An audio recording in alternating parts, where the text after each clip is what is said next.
Hello, guys, and welcome to the Stardom Cast, your weekly audio source of all things World Wonder Ring Stardom. I am your host, Rob Goodwin, and I'm joined as ever by Mr. Matt Turner. Matt Turner, it seems like a weird week in Stardom when there isn't a pay-per-view or a Korakuen or a five-star Grand Prix to review, but here we are.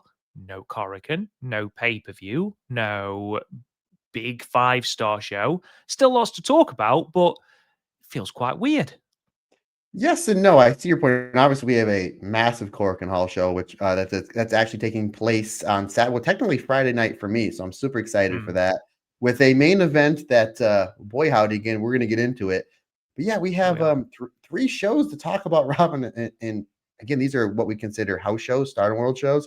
There was Mm. some amazing matches, and there was like I think 3 or 4 matches that broke my 4-star rating mark. And you can take that or leave it. I'm like, there was some pay-per-view quality matches on these shows, but sometimes it's nice to kind of take a breath, take a breather, where it's just not like, there's all this phenomenal. I mean, still was phenomenal wrestling because it's Stardom, but it's nice to kind of just ease into a little, where I'm not getting up 3 or 4 days out of the week at 2 a.m. to cover Stardom shows. But yeah, really interesting things, buddy. How you doing? How you feeling? You're sounding a little bit better, but I know we talked earlier. You're kind of still in the same boat that you were a few days ago. Yeah, the problem that I've got at the moment is that I can't stomach food at the moment. So I'm absolutely knackered in truth. I can't I just don't fancy food, which is weird for me because often the problem is stopping me eating as opposed to anything else. So if anything, I've needed this a little bit as a reset on the huge fat man I'd become. So I suppose this was a nice little reset, but I've lost quite a lot of weight in quite a short amount of time. Um, so yeah, I need to try. For my tea today, just to give you some indication, I've had some crackers and butter. I tried to have a chicken wrap at lunchtime, and that's the first real meal, proper meal that I've had since Friday night. And I struggled. It took me an hour to eat a chicken wrap, and I've regretted it the entire time up until this podcast because it's just given me the most horrendous acid reflux, which is, I'm sure, what you've all tuned into the Stardom cast for, Rob's digestive updates. But yeah, still looking slightly pasty and pale, so haven't quite got the confidence to show myself on screen. Haven't quite got the elegant hair that Matt Turner is displaying on YouTube, but there we are. So yes, I'm definitely better than I was when we recorded Marigold, but still, yeah, a little bit rough. We'll get you there, buddy. Little R and R. And again, if you listen to the Marigold Standard, kind of be the same thing, kind of the same format that we did a few days ago, where Mm, we're gonna come on this fancy little chit chat. Obviously you tuned in to hear about Rob's sickness. He's down with the sickness, and of course. he's the license Oh, to illust. ah. He's the licensed illest. We're just going to go over the news. Rob's going to tag out, and then I'm going to go over these three fantastic shows and a lot of Io and Kyrie watch this week, partner, Mm. because we had that fantastic match with Io and Stephanie Vaquer and the phenomenal angle at the end of Monday Night Raw. So a lot to get into, but again, Rob is just going to do the news. He's going to tag out, and then I will finish off said show. So just a kind of little programming note for you fantastic listeners of the Stardom Cast. Yeah, absolutely. And just sort of going back to what you said, there are some really, really good matches on these three shows. I mean, the match that immediately jumps out is Natsupoi versus Yuna Mizumori from the Osaka show. I thought that was absolutely fantastic as a proving ground for Yuna with May Sarah watching. Absolutely fantastic. I thought the Artist of Stardom match was really, really good as well. There's some really good undercard tag. Whenever you put, Neo Genesis in an undercard tag, whenever you put seemingly any of the Cosmic Angels in any sort of, configuration, I think God's Eye have been built tremendously, especially Lady C, who got 2 victories, Matt Turner, 2 victories with that fantastic big boot. They've been built really, really well. And of course, we now know that Syuri is coming back imminently, which is great news for the company. But yes, it's a great time. How are you anyway? Enough about my digestive troubles. What about you, Mr. Turner? Brother, I'm great. I had a really, really busy but really great week. I got a lot done, a lot of it for the podcast. It's just constant, between work and then just doing some stuff for the show, and obviously the Stardom Cast Marigold Standard. Talk Joshi was very, very busy this week because we had two fantastic shows to talk about with the Tokyo Joshi Pro Wrestle Princess show and the Sendai Girls show that we'll talk a little bit about because there was some Stardom talent on there. So, brother, I've been really busy, but great. Like, I feel great. I've been, workouts have been good. I've been eating a little bit. Ember made chocolate chip cookies last night, but I've been eating Oh, a little bit better. Sleeping really good. I'm excited for this weekend. As we're recording, we're about 8 or 9 hours away from a massive press conference from our friends over at Marigold. We all kind of have an idea what that is, and then tomorrow, Friday, I get to go out to dinner with my two favorite people in the world. That is not Rob Goodwin or Andy Header, because I don't want to get you upset. oh, excellent, excellent. Well done. Well saved. Yeah, I did that. So no, I'm super excited for that. And then I'm looking at, was just looking at my calendar, just because we're starting to schedule a lot more interviews. So I was kind of just going through my calendar. I'm like, man, I got a lot going on in October. A week from today is Lily's birthday, or 21st birthday, which is still crazy to think about. And then 2 weeks, a week after that, so 2 weeks from today, myself and Lily, we will join up with Andy Header and his beautiful girlfriend Kelly in New York for our annual New York Comic-Con event. So really looking forward to all that. Just really busy stuff, but busy in the best way possible. And again, Friday night, rolling into early Saturday morning, we have a loaded Korakuen Hall show with the main event, arguably the two best wrestlers in wrestling this year, Sai Kamatani versus Azumi. The card, Rob Goodwin, as you know, they have sold out the seats twice. They sold out all the seats, put standing room only seats. They are sold out as well. And they do a lot of really great walk-up business, and this has been sold out for over a week. So there's a very good chance that this once again breaks the Stardom attendance record. The third time. Again, we'll review that next week, but this could be the third time in the same calendar year that Stardom has broke their own record, which is just exciting. Just a lot of exciting stuff going on in the world of Stardom. And then when I get to take out my two favorite people in the world for dinner, that's not you or Andy Header. See how I double down on that, buddy? You have to, man. I appreciate that. Yeah, life's good. I got, what do I got to complain about? Well, nothing to complain about. Life is beautiful. Yeah, and I hope you have a lovely time. I hope you have a lovely time. Thank you for quantifying that myself and Andy don't fit into your top three, but whatever, it's fine. I perfectly understand that. You're absolutely right, and obviously about the Stardom Korakuen, it's phenomenal the fact that they sold that out off the back solely of Saya Kamatani and Azumi. Um, because nothing else had been announced. They did announce a week or so ago that Hanako and Hina would be on that card for the future belt. They didn't announce the rest of the card till today as we record, which is the 25th of September, 2 days before the actual show itself. So that goes to show just how well that card did. To sell it out not once but to sell it out twice is fairly impressive, and I do wonder what the cap is going to be, because obviously, as we know, the highest attendance for Stardom in Korakuen Hall, as I'm just looking at my notes, is 1,635. Um, I wonder how long before we reach 1,700, 1,800. I mean, we saw obviously shows in the 90s doing 2,200 and things like that. We've seen obviously New Japan do close to that. I think they have done 2,000 before multiple times. But I wonder how long it is on the current trajectory, how long, and in the current configuration as well. That's really important to note as well.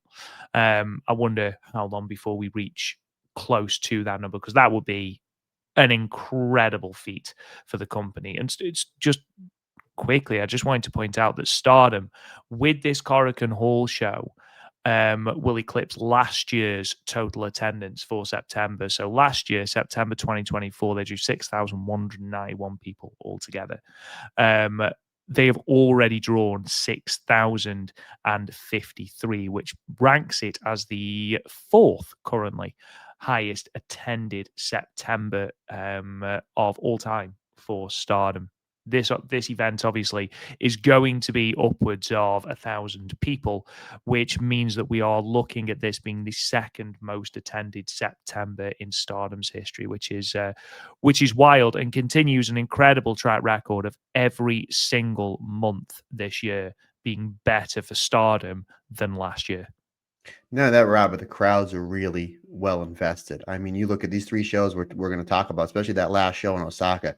That crowd was molten hot for everything. Like they are into everything. So it's like not only are they putting butts in seats, but everybody's getting over. Everybody has something to do. Every match is fun. There's always some great stuff to watch. Like there's every character is interesting. There's not one. And everybody from like rookie Emma all the way to Sai Kamatani, they are all interesting to me. Like I get so I'm always happy to begin with, folks. Again, this is your first time at the Stardom Cast. Hello and welcome. I'm a pretty easy person to please, but then you're putting wrestling in front of me, hell yeah, and then you're putting Stardom in front of me, double hell yeah. I mean, these shows have all been great, whether it's the pay-per-views, whether it's been the 5-star, whether it's been these Korakuens, whether there's been these, as we call them, house shows. And again, we have this big Korakuen Hall show. And then we're going to be having the Crimson Nightmare show coming up in just about a month or about 6 weeks time. And then we're going into the Goddess League. And then that is going to go into basically the big pay-per-view at the end of the year, Dream Queendom. So there's a lot of blocks in play for Stardom to set up a lot of great things. And the rest of this Korakuen show, Rob, I don't know if you've seen the card. It's we know it'd be a lot of tag matches, but there's a lot of interesting things. The fact that Cerise teaming with Kerry Ito? Like, did I see that right? I just looked at the graphic about an hour ago. Did I see that right?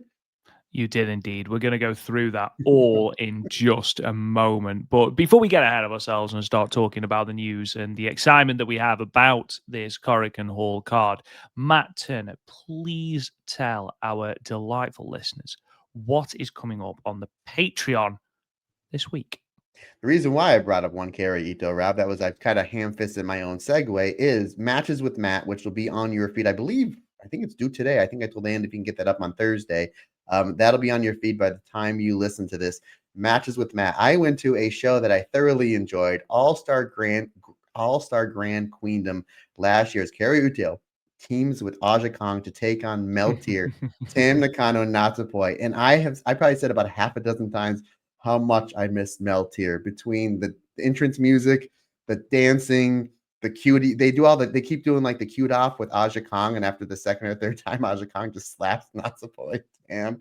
So that's I didn't want to do that as an alternate commentary. I wanted to do that with Matches with Matt because it's a little more lighthearted. A really fun and overachieving match. I forgot that Aja Kong took a German suplex off the second rope in that match. Mm-hmm. But so that is, again, that's going to be on your feed probably by the time you listen to this. And then alternate commentary from this past week.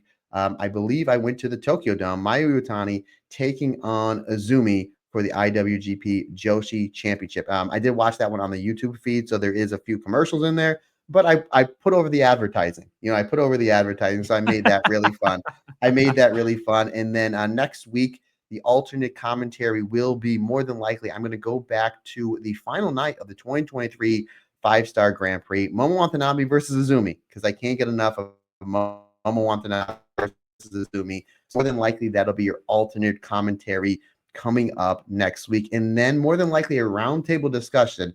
I have to discuss this with Andy Header. So he's probably going to hear this before I even text him. So more than likely, our roundtable discussion, Rob, is going to be, and again, card subject to change, is we're going to do our top 5 favorite Stardom themes and our top 5 favorite Joshi themes outside of Stardom. So I think those will be really, really fun.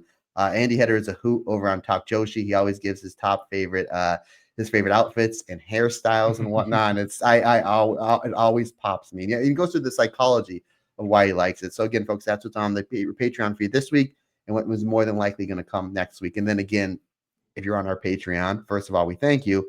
And second of all, there is so much loaded stuff over the last 4 years of the stuff that we have done on the back catalog between Io Shirai's World of Stardom Championship run and Saya Kamatani's Wonder of Stardom Championship run and rivalry reviews of Syuri and Utami and Saya and Tam and Mayu and Io. There is so much great stuff there on the back catalog. Literally pennies a day get you a lot of really great content. Yeah, absolutely. Patreon.com/the Stardom Cast for literally hundreds and hundreds of hours of bonus content, as well as all of our show reviews and our show previews as well for Stardom pay-per-views and Marigold pay-per-views and Korakuen Hall events. So definitely worth checking out there. But Matt, we've already alluded to it. We might as well delve straight in and talk about the upcoming Korakuen Hall show that Stardom have on Saturday, the 27th of September, main evented by that double title match between World of Stardom champion Saya Kamatani and New Japan Strong Women's champion Azumi. Lots and lots to get into with this card. We've already explained about how this company has already sold out Korakuen twice, having sold out all the seated seats and all the standing room seats as well. So again, they've said that there's not going to be walk-ups. I'd be very intrigued to see what this final number is going to be, because as I mentioned before we started the plugs for the Patreon, I do think that this company in the current just red hot form they are going to be touching 1,800 very, very, very soon. The rest of the card for this show was announced because we were sort of waiting on tenterhooks with just this and Hina versus Hanako for the Future of Stardom Championship. But the rest of the card has been announced. Syuri, who of course returned to a Stardom ring during Osaka. And she has said that she will come back on the 27th of September at Korakuen. She will team with Tomoka Inaba against Sari and Kyoto Ito. So just a nice tag match to come back to there, because we are absolutely building to Syuri versus Sari for Dream Queendom. We've then got a 6-woman tag: Amisori, Lady C, and Kyoko Katatsu versus Natsuko Tora, Ruaka, and Rina. We've got a 3-way 12-woman tag. So just to give you some sort of indication of the absolute carnage that this is going to be, it is Neo Genesis, Starlight Kid, Miyu Amasaki, Mei Seira, and Emma Maishima, who is an honorary member of Neo Genesis in this, versus Mavida Loka, Akira Kuragane, Bozilla, Rini Yamashita, and Itsuki Aoki, versus part Cosmic Angels, part FWC Frankenstein team, Hazuki and Koguma, and Yuna Mizumori and Aya Sakura. So that's going to be absolute madness. Can't wait for that. 3-way then: Wax Fukuyama versus Momokogo versus Saki Kashima. We've got 6-woman tag, which sees Hanan, Saida, and B. Priestley of Stars take on the hate team of Momo Watanabe, Konami, and Fukiken Death. Just 1 second. Bless you, good sir. Thank you very much. We then got another 6-woman tag, Tei Honma, who of course is retiring very, very shortly. She will come to Stardom to team with Natsupoi and Syuri against Sayaka, Kurora, Rani Yagami, and Rian. And then win singles match, we got Yuri Ahimi versus Kikyo Furusawa. So in terms of title matches, Matt, technically 3. With this top match being a double title match.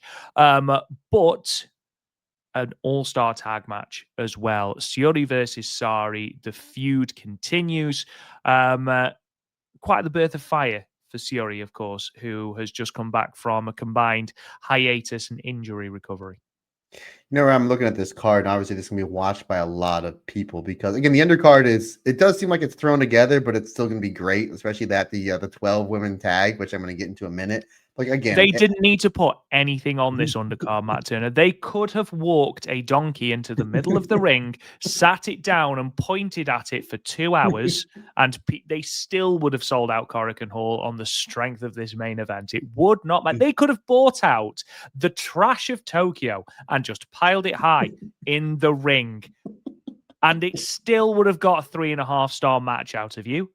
Absolutely. Yeah. I always said everything at 3 stars. Hey, we got over. If you can get in the ring, you're getting 3 stars. That's right. The immortal words of the late great Roddy Piper. Anybody that answers the bell, or maybe anything that answers the bell, I have the ultimate respect for.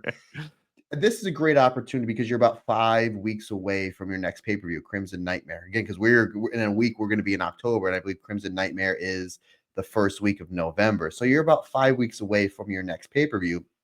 And I know Stardom did say that at this Korakuen event, you can get tickets for Dream Queendom and Crimson Nightmare. So it would be smart if they start building towards that show on this show. Again, you're going to have 16, 17, maybe 1,800 people in Korakuen Hall. A lot of people are going to be watching this with on Stardom World. You know, Stardom's going to give away the first 2 or 3 matches free on YouTube because that's what they always do. And sometimes they just say, hey, guess what? The whole show free on YouTube, free basically a free commercial for us.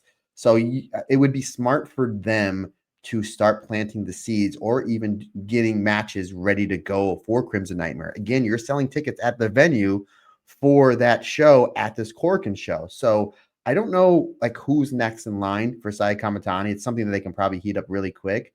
But I'm going to fantasy book Rob Goodwin. I'm going to say that Syuri, now obviously Syuri and Syuri, that is going to be saved. That needs to be saved for Dream Queendom because that's your big show at the end of the year, and we're going to be there. I really want to hear the echoes in Sumo Hall from those two bat ladies batter each other. But we still have some time between now and the end of the year. So you look at that match. Why not have Tomoka Inaba pin Kari Ito and or I think that match will go to the TLD. That's just the way that I see it. But why not have Tomoka get a really good shine on that match? And then at Crimson Nightmare, you do Syuri versus Tomoka Inaba for the IWGP. I think that would be fantastic. Tomoka Inaba coming off, in my opinion, the best match of her young career with Starlight Kid back at the Stardom to the World pay-per-view just a few weeks ago. And then I'm really going to stretch this one out here, but it kind of makes sense. That 12-woman tag, you do have your Wonder of Stardom champion there. You also have Hazuki. I'm just saying, Rob. I am just saying. Not only that, but Lady C, and I'm going to talk about it after you tag out, did not only pin Ruaka at the boat show, but almost took her head off with that big boot. So maybe you do something with Lady C and Ami Sohrei versus BMI 2000. I mean, you have the opportunity to really, really start building towards your next pay-per-view coming off the show. And again, I know I said it twice. I'm going to say it a third time. They are selling tickets for that show, Crimson Nightmare, at this Korakuen Hall show. You're going to have, again, 1,700 people leaving that building. The tickets are right there. You can sell a whole boatload of them. I guess pun intended from the boat show I'm about to review, but I'm thoroughly excited for this show. I'm excited. It's at 10:30 at night, and big shout outs to a friend of the show, Big Bear Booty Daddy, sent me a message. Yeah, this is 10:30 at night, and I was like, I know what I'm going to do. Friday after I take the girls out for dinner, I'm going to come home, take a nap, and I'm going to watch this show. And then I'll go to bed proper before I start my Saturday. But I'm super pumped for this. Rob, when I recorded Talk Joshi with the illustrious Andy Header, I asked him a question. And he kind of agreed with me. I'm going to throw it at you. This graphic that we're looking at, this main event, Sai Kamatani and Azumi. We are 9 months into this year. Are these, and again, it's an opinion, so there's no right or wrong answer. Are these the two best wrestlers in all of wrestling this year? Ooh, Saya Kamatani definitely, and I know that the Tokyo Sports Prize is up soon, the MVP, and I know that there's a lot of rumblings that Saya Kamatani is going to. Well, she's certainly in the conversation anyway. Obviously, in Japan, you've got Ozawa from Pro Wrestling Noah. I think he has to be in the conversation. You know, you've also got people like Takeshita, and you've got Goto as well, who had a fantastic run. Of course, out injured now, unfortunately. In terms of consistency, and again, we are slightly biased. We perfectly understand that. We watch Stardom religiously, and do you know what? We own that as well. I will just point that out. We know we are. I would say that Azumi is top 10 without a shadow of a doubt. I think that she might be 2 or 3. Like, Sai is my number 1 this year. Like, Bandito's up there. Takeshita. Ospreay's having a great year. Unfortunately, he's going to be out the rest of the year with an injury. But between what Azumi did at the Tokyo Dome with Mayu, the Unit League was great. I thought she was one of the MVPs of the whole tournament. The Artist of Stardom run, the match with Starlight Kid, and then you throw in her run in the 5-star Grand Prix, arguably as far as match quality goes, maybe the best ever. And then you're going to throw in, this match as well. Again, it's debatable. You can say what you want to say, but these are arguably the 2 best wrestlers, bell to bell, in all of wrestling. And you throw Io in there, of course. But like for me, I think this might be Saya's number 1, and Azumi is either 2, 3, or 4. Like I think she definitely breaks the top 5. And again, we're getting this in Korakuen Hall. The New Japan Strong Championship is on the line. Saya Kamatani is trying to win votes for Tokyo Sports Wrestler of the Year. From what I understand, no females ever won that award. And Saya Kamatani is doing a great job, not only in the ring, but campaigning for it as well. She visited Masahiro Chono and Kenta Kobashi, and Kenta Kobashi did chop her. So, I mean, if you survive a a chop from Kenta Kobashi a few days before you're defending the title, I think that's earned you some bonus points as well, buddy. Yeah, absolutely, absolutely. Sort of just looking at this because obviously we won't be doing a proper Korakuen preview like we normally do at the end because I won't be here. But what are your thoughts on how this match finishes? You've already sort of shown your hand in terms of how you think the tag match is going to end. You think it's going to go to a time limit draw. I wasn't sure if they might do this as the time limit draw only because of the added stipulation of Azumi's New Japan Strong Women's Championship. However, basically, unfortunately, Azumi's not winning this. With Dream Queendom coming up in December, they're not taking the belt off Saya. No one's even getting close to taking this belt off Saya before Ryogoku, and I still don't think she drops it at Ryogoku, if I'm perfectly honest, because anyone of any sort of business knowledge, even those without any business knowledge, can see Saya Kamatani is the best thing for Stardom at the moment. Arguably ever. Yeah. Arguably ever. Like I know, and I don't mean to interrupt your partner, but I just had a thought. No, Like no. I know the machine is bigger. I know the Stardom machine is bigger right now, but what she's doing, and even when she was Wonder Stardom champion and she was either semi-main event or main event, she was a massive draw. But what she's been doing since the end of last year, nobody's done. They've never sold out Sumo Hall before. Saya on top. Again, they never broke the 1,600 mark in Korakuen Hall. This is the third time with Saya on top. They never drew more than 5,500 people, and Saya and Tam did 2,000 more than that. What's the common denominator? It's Saya Kamatani. So again, I know she doesn't have the 7-8 year main event run of Mayu, but what she's done over the last 3 years, especially this year alone, you can make an argument that she's the biggest star in the company's history. And that's certainly a conversation that we will have, I imagine, at the end of this year when we have that final Ryogoku number. Because if that Ryogoku number ends up being the highest attendance they've ever pulled into Ryogoku, and we look at the end of this year, and as I mentioned at the top of the show, Stardom and they're in every single month this year have bettered the previous year's attendance. You know, you're going to be looking at a phenomenal year in terms of gates, in terms of merchandise, in terms of, worldwide appeal, in terms of national appeal as well. Because don't forget, Saya Kamatani has not only been in the ring doing wonders for Stardom, but she's also been doing incredibly well on TV as well. So even more people are familiar with Saya Kamatani. I think Saya wins this. I don't think Saya Witt needs the New Japan Strong Women's Championship, but to be perfectly honest, even I love Azumi. You love Azumi. Unfortunately, the New Japan Strong title is a little bit redundant at this point because it was bought in seemingly so that Mercedes Moné had a title, and then she unfortunately broke her ankle in the tournament that we're 99% sure she was probably going to win. The belt ended up on Willow, which is great, and obviously we love Willow as well. But it does seem to not really serve a purpose at the moment, especially when the IWGP Women's Championship has been so well defined by the women that have held it. So unfortunately, I don't really see it as that much of a prize in this. Again, I imagine Azumi at some point in her career will hold this red belt. I'd be very, very surprised if we're doing this podcast still in 20 years, but Have faith. if Azumi, oh, absolutely. But if Azumi has not held that red belt in those 20 years. So again, we'll see, but I'd be very surprised unless they do some sort of schmoz finish where it's a DQ because I maybe hope not. someone comes back, maybe someone debuts, maybe Mirai. Maybe Mirai comes back, lariats for everyone, even though I am adamant that I think that her returning to Stardom, especially at the moment, is not the best step for her career, at least wrestling wise. Maybe we have something like that. Maybe Micah comes back and she's fit. Maybe she's defied all the odds and she comes back. I don't know. I don't think it will. I think it will be a Saya Kamatani victory. What I think is not up for debate is that this is going to be an absolutely fantastic match.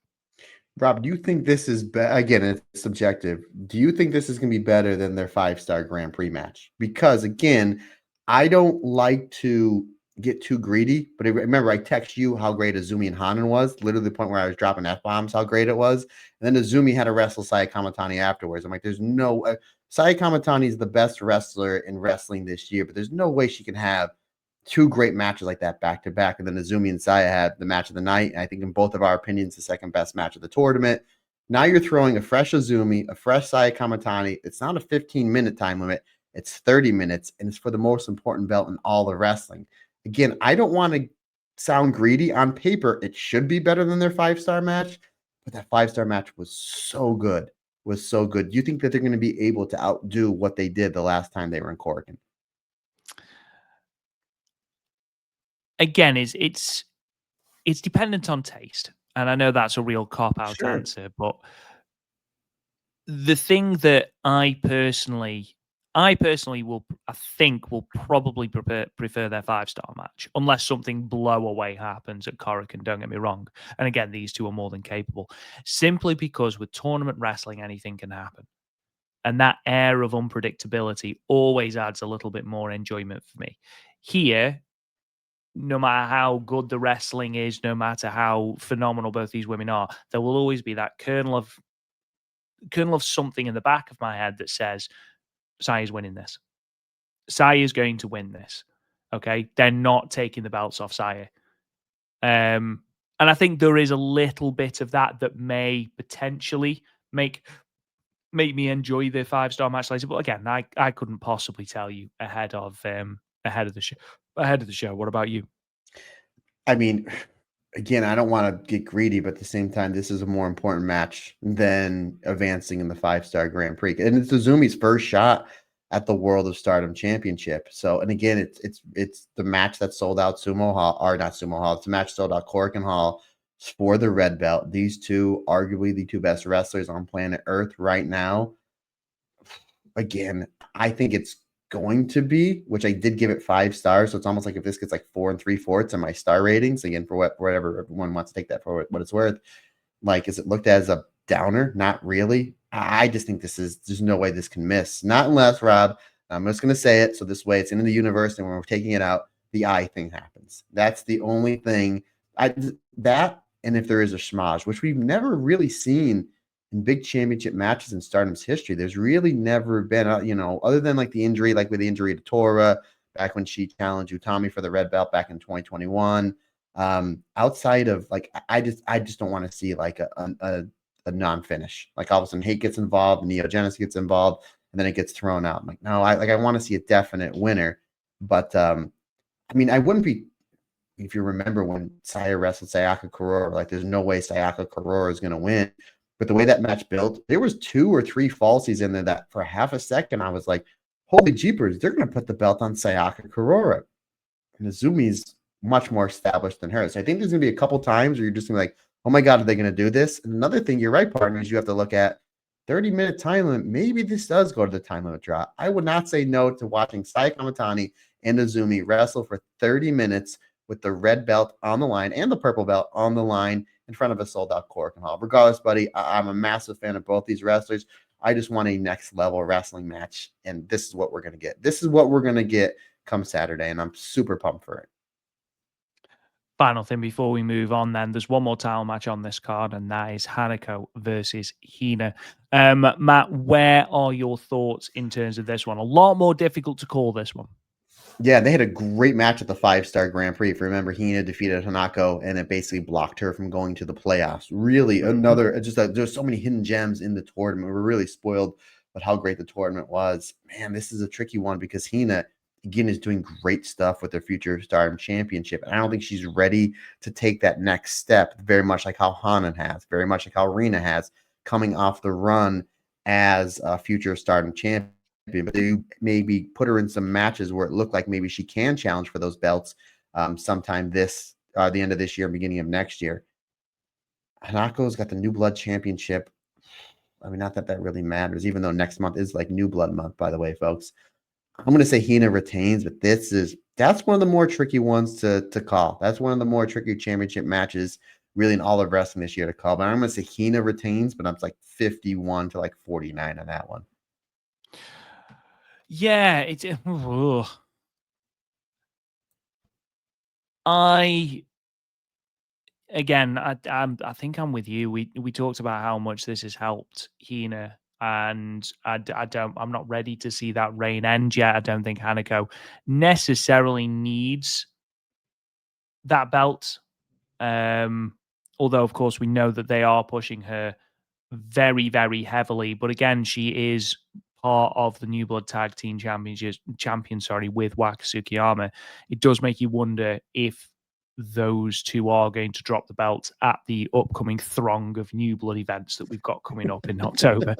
But again, we will see. We will see. It's going to be a great show, no matter what. And obviously, we'll be here to talk about it next week, where hopefully I might even last the show, Matt. We will see. Fingers crossed, buddy. Fingers crossed. So moving on, just a little bit of an update. We did say, obviously, that Sendai Girls were running their 23rd of September Big Show in Sendai show from the Sendai Sun Plaza. And we did have some Stardom participation on that show in the Sendai Girls Tag Team #1 contendership match. Hazuki and Koguma FWC, which opened the show, by the way, defeated Bob Momo Banana, which is Mio Momono, and Yurika Oka in 11 minutes and 57 seconds. Hazuki picking up the win by pinning Oka with the diving senton. And this, of course, means that it is them that will challenge Team 200 kg for those Sendai Girls World Tag Team Championships. It wasn't, unfortunately, to be for Rian, however, because in the very next match, she became Yuna's first successful title defense for the Sendai Girls Junior title. Yuna dispatching Rian in 9 minutes and 29 seconds, Matt. Yeah, really great show. And again, the full review, it's already recorded. It's in the can. It'll be up on the feed for everybody for Talk Joshi episode. I think it was 16. Myself and Andy did this full review. So that'll be on your feed this weekend. But when they were going through the card, I was like, they're putting this match on first. I was like, this is kind of the match that I was looking forward to the most on this loaded card. I was like, okay. And this match absolutely delivered. I mean, you got some dream interactions that you had here with, I mean, Oka was terrific. Don't get me wrong. But Miyamoto and Hazuki, their exchanges were lights out next level. I was like, I wonder what that would look like. And then over on the other channel, Marigold, they've been slowly building towards Miyamoto versus Mayu Iwatani. So a lot of great stuff possibly on tap for one half of Bob Momo Banana. But a really great match. Great match in general, like a phenomenal tag team match.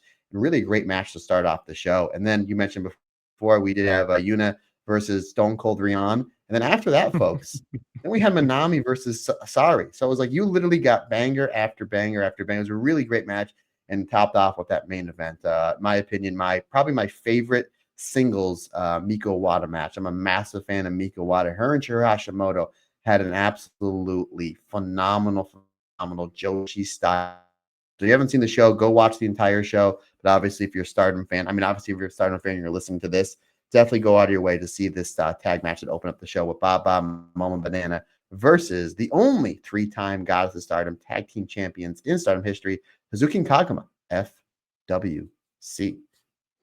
Hell yeah, and don't you forget it. Sticking with Hazuki and Koguma, both women have been announced to be representing Team World at this year's Grand Prix de Amazonas tournament for CMLL. Both women making their debuts, I believe, in Arena, Mexico on October 24th. Matt, Team World is very, very stacked. You've got Kanji from the UK, who is phenomenal, as well as Mina Shirakawa from AEW and the Triangle of Madness as well, and Shoko Nakajima as well from TJPW. So a lot of representation from AEW, but you've also got some big Joshi names there. Yeah, I saw that this morning that they were announced for this, and I was like, wow, because I know they did the men's version about a month or two ago. I was like, wow, this is crazy. You have TJPW, you have FWC obviously representing Stardom, you have some AEW talent that used to wrestle for Stardom and Tekla, and with one Mina Shirakawa. Like, what a coup for CMLL to pull all these wrestlers, some of the best Joshi, some of the best women's wrestlers from across the world and put them in their big Grand Prix tournament. And again, Shoujo Nakajima, somebody that I've heard of her before, but somebody that I've really been keeping an eye on since we've been covering Tokyo Joshi Pro over on Talk Joshi, and one of my favorite wrestlers in that company. And the fact that she's going to be in this match, I'm thoroughly looking forward to it. My guess, Rob, this is done almost like the elimination matches, almost like the Cybernetico, where it's basically team versus team elimination style. Isn't that how they do this? I believe so. I do not profess to be an expert on this, but that is what I believe so. Lucha Blog, by the way, is definitely the person you should be following for all things Mexico. Yeah, and again, folks, just let us know. From what I understand, that's basically the way they do it. They do it almost like the Cybernetico style, like the elimination style, like we've seen with Marvelous versus Marigold. I think that's the way it is. Again, if I'm wrong, let me know. I did have a lot of our listeners, because of course I asked, how do I go about watching? Instead of asking you on air, buddy, I asked other people, and they basically said that you have to subscribe to a certain tier from CMLL's YouTube channel. So I will definitely shell out money for this one, because this is like it's going to be a whole lot of fun with a lot of, basically this is like the real Forbidden Door. It really, really is, with Tokyo Joshi The real Pro. Forbidden Door, Yeah, indeed. I mean, Tokyo Joshi Pro teaming with Stardom, really interesting. Some of my favorites over on that Team World team. So yeah, more than likely this is something that we were going to watch. We will definitely review on one of the channels, because again, it literally covers everything. AW, Stardom. There's a lot of great stuff on here. So really looking forward to that. And I believe this is in Arena Mexico. Oh, it is, right? It says right there, Arena Mexico. See, I can read. It does. Look at that. You can. Go you. Proud of you. One in a row. One in a row, as my late father-in-law would say. Everyone can get one. We move then, speaking of tournament wrestling, to the Jaja Uma tournament, where Seedling. Sendai Girls have announced Stardom participation, as well as Marigold participation as well. Ria Sato representing Marigold, but we also know that Rian and Emma Maishima will be representing Stardom. We also know their first round matchups as well, with one in particular I know catching Matt's eye. Emma Maishima taking on Miku Kanai in the first round, and then Yuna Satsuki taking on Rian. Both of those matches will be at Shinkiba First Ring on the 1st of October. Yeah, this is as we dubbed it last year, Rob, or dubbed it last year because we couldn't pronounce it, the Jaja Binks junior tournament. So yeah, really, again, you have wrestlers from Marvelous, obviously Sora and Sanka are in there, so I'm super excited for that. Obviously, you have Stone Cold Rion in this tournament, as well as Emma, and then Ria Sato from over at Marigold. Really loaded tournament this year. Rob, I'm gonna put you on the hot seat. Who wins the whole thing? Oh God. God. Rob has God winning the tournament. There we folks. I mean, Folks, it's always a safe bet. It's always a safe bet, in fairness. It's an interesting one. I'm just trying to remember. In fact, I am going to cheat because I know that Mira Wrestling has put together all of the competitors. So let's have a look. Let's see if we can find it, and let's see if we can go through and find. I mean, Spike Nishimura is a really, really good shout. Whether she wins the whole thing or not, I don't know. I think Rian could win it, you know. So from Sendai Girls, you've got Spike Nishimura and Yuna. From 2AW, you have got Yuka Satsuki. From Pro Wrestling Evolution, you've got Soy. Soy is another dark horse in this. Seedling, Miria Koga, and Yuki Funa. Keep an eye on Miria Koga as well from Seedling.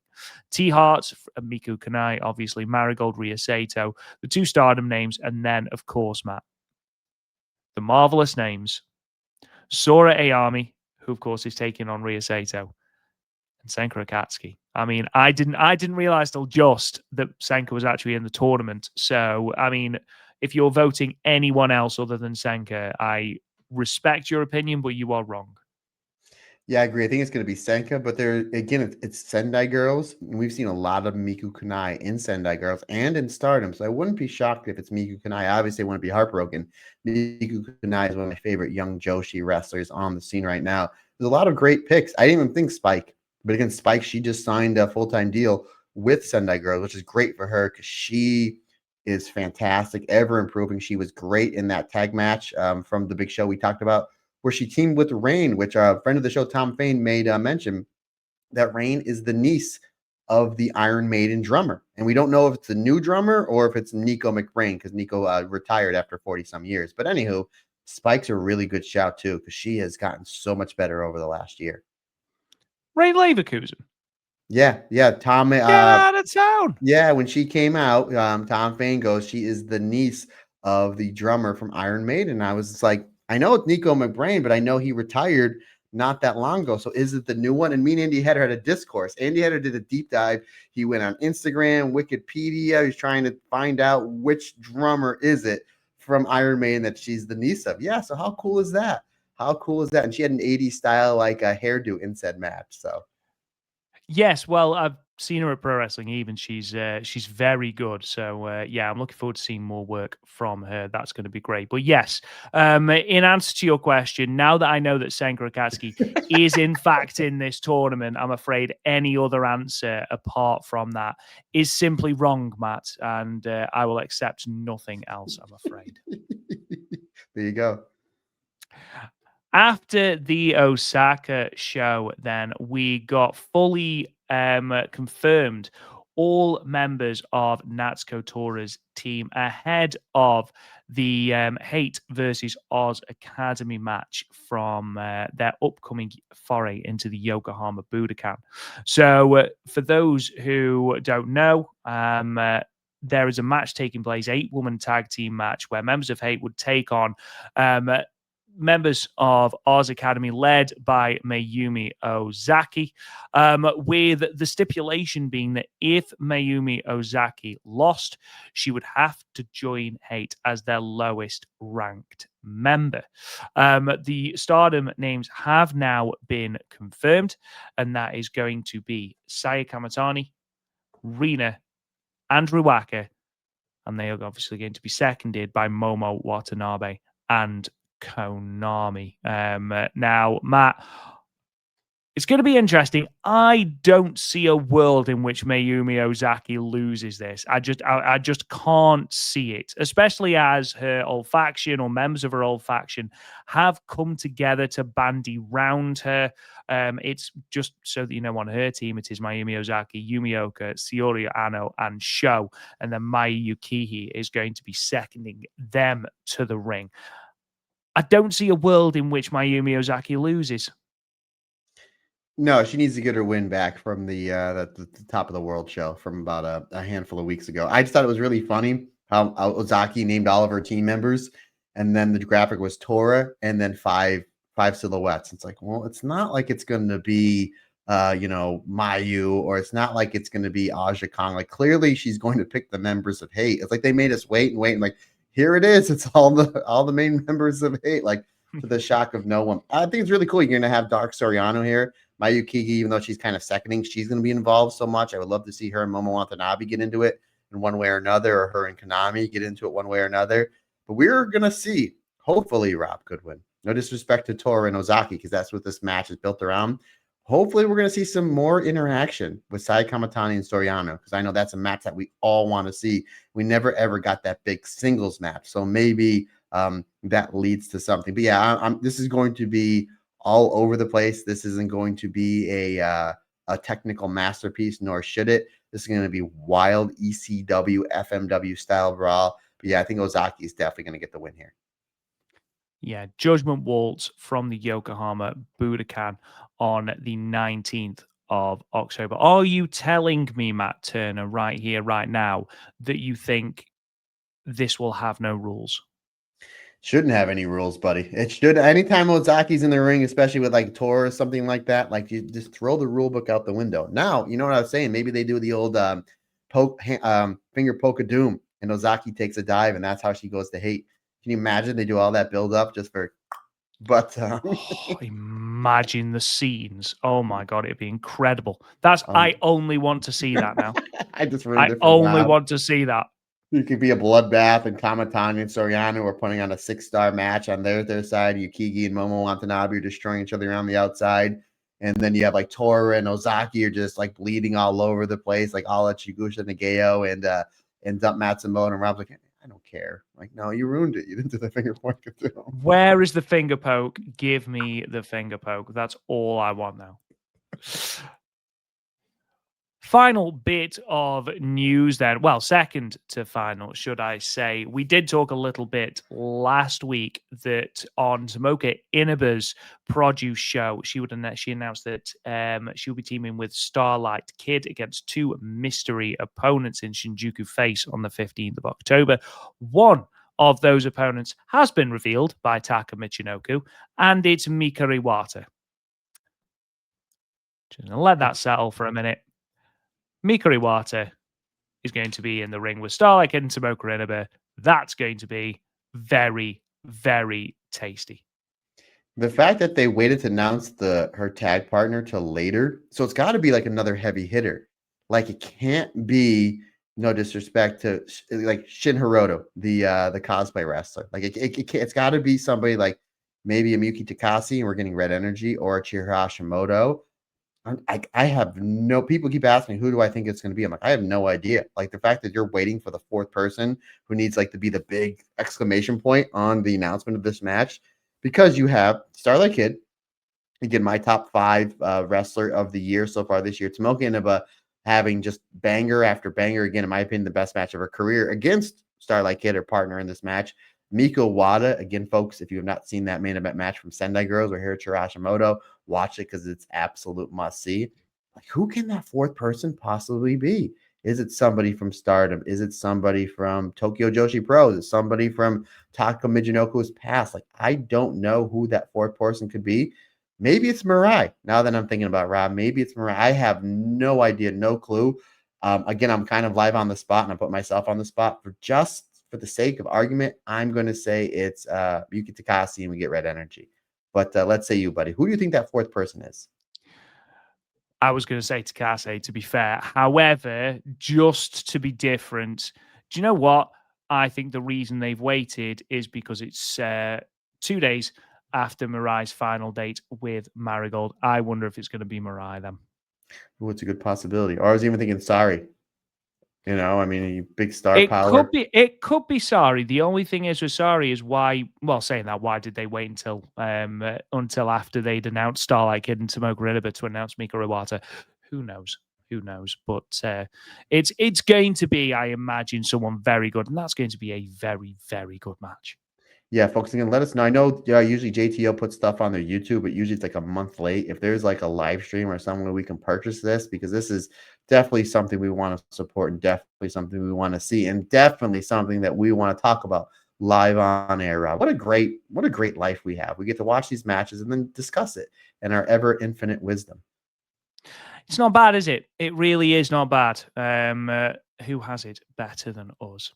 And then finally, I just wanted to quickly go into, speaking of Tae Honma, who of course will be on that Stardom Korakuen Hall show that we've been talking about. She is currently undergoing a retirement tour.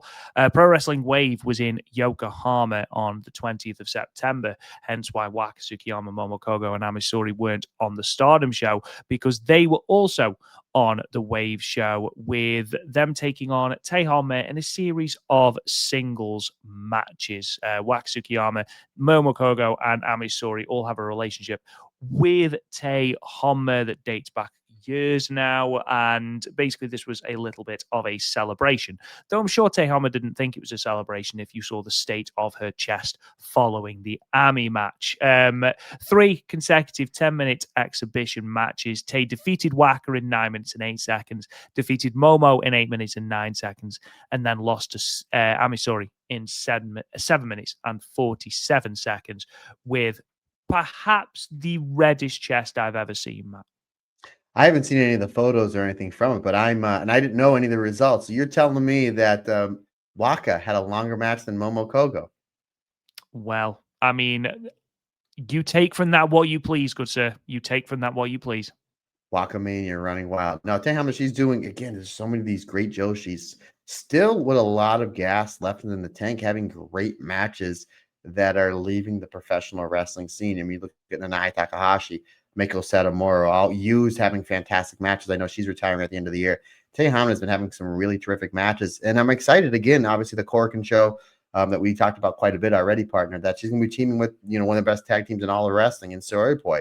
So she's going to be in the Stardom ring, one last time. So a really great way for her to go out. A nice end tour for her. She's going about it the right way and working with a lot of great talent. In one night, Ami Sourei, Momo Kogo, and Waka. That's some 3 really, really fantastic talents for her. Absolutely. Now, Matt, with that, I am going to leave you. Now, ladies and gentlemen, on YouTube, you don't need to worry because Matt is going to be there with the PowerPoint. Everybody else, I am going to disappear. So I apologize. Hopefully, like I say, I will be back to something near normal next week and we can talk about what will, I'm sure, be a fantastic Korakuen Hall show. But until then, ladies and gentlemen, it's been a pleasure. I shall see you soon, Mr. Turner. Rest up, brother. Bye-bye.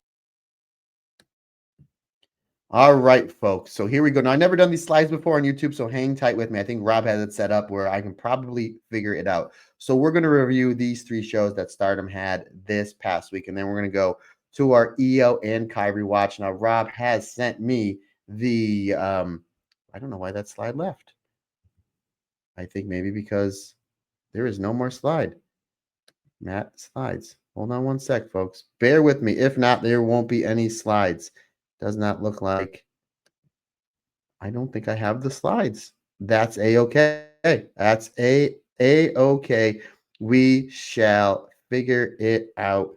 So, yeah, it looks like the slides maybe because when Rob signed off, he took the slides. I think that's what happened. That's all right.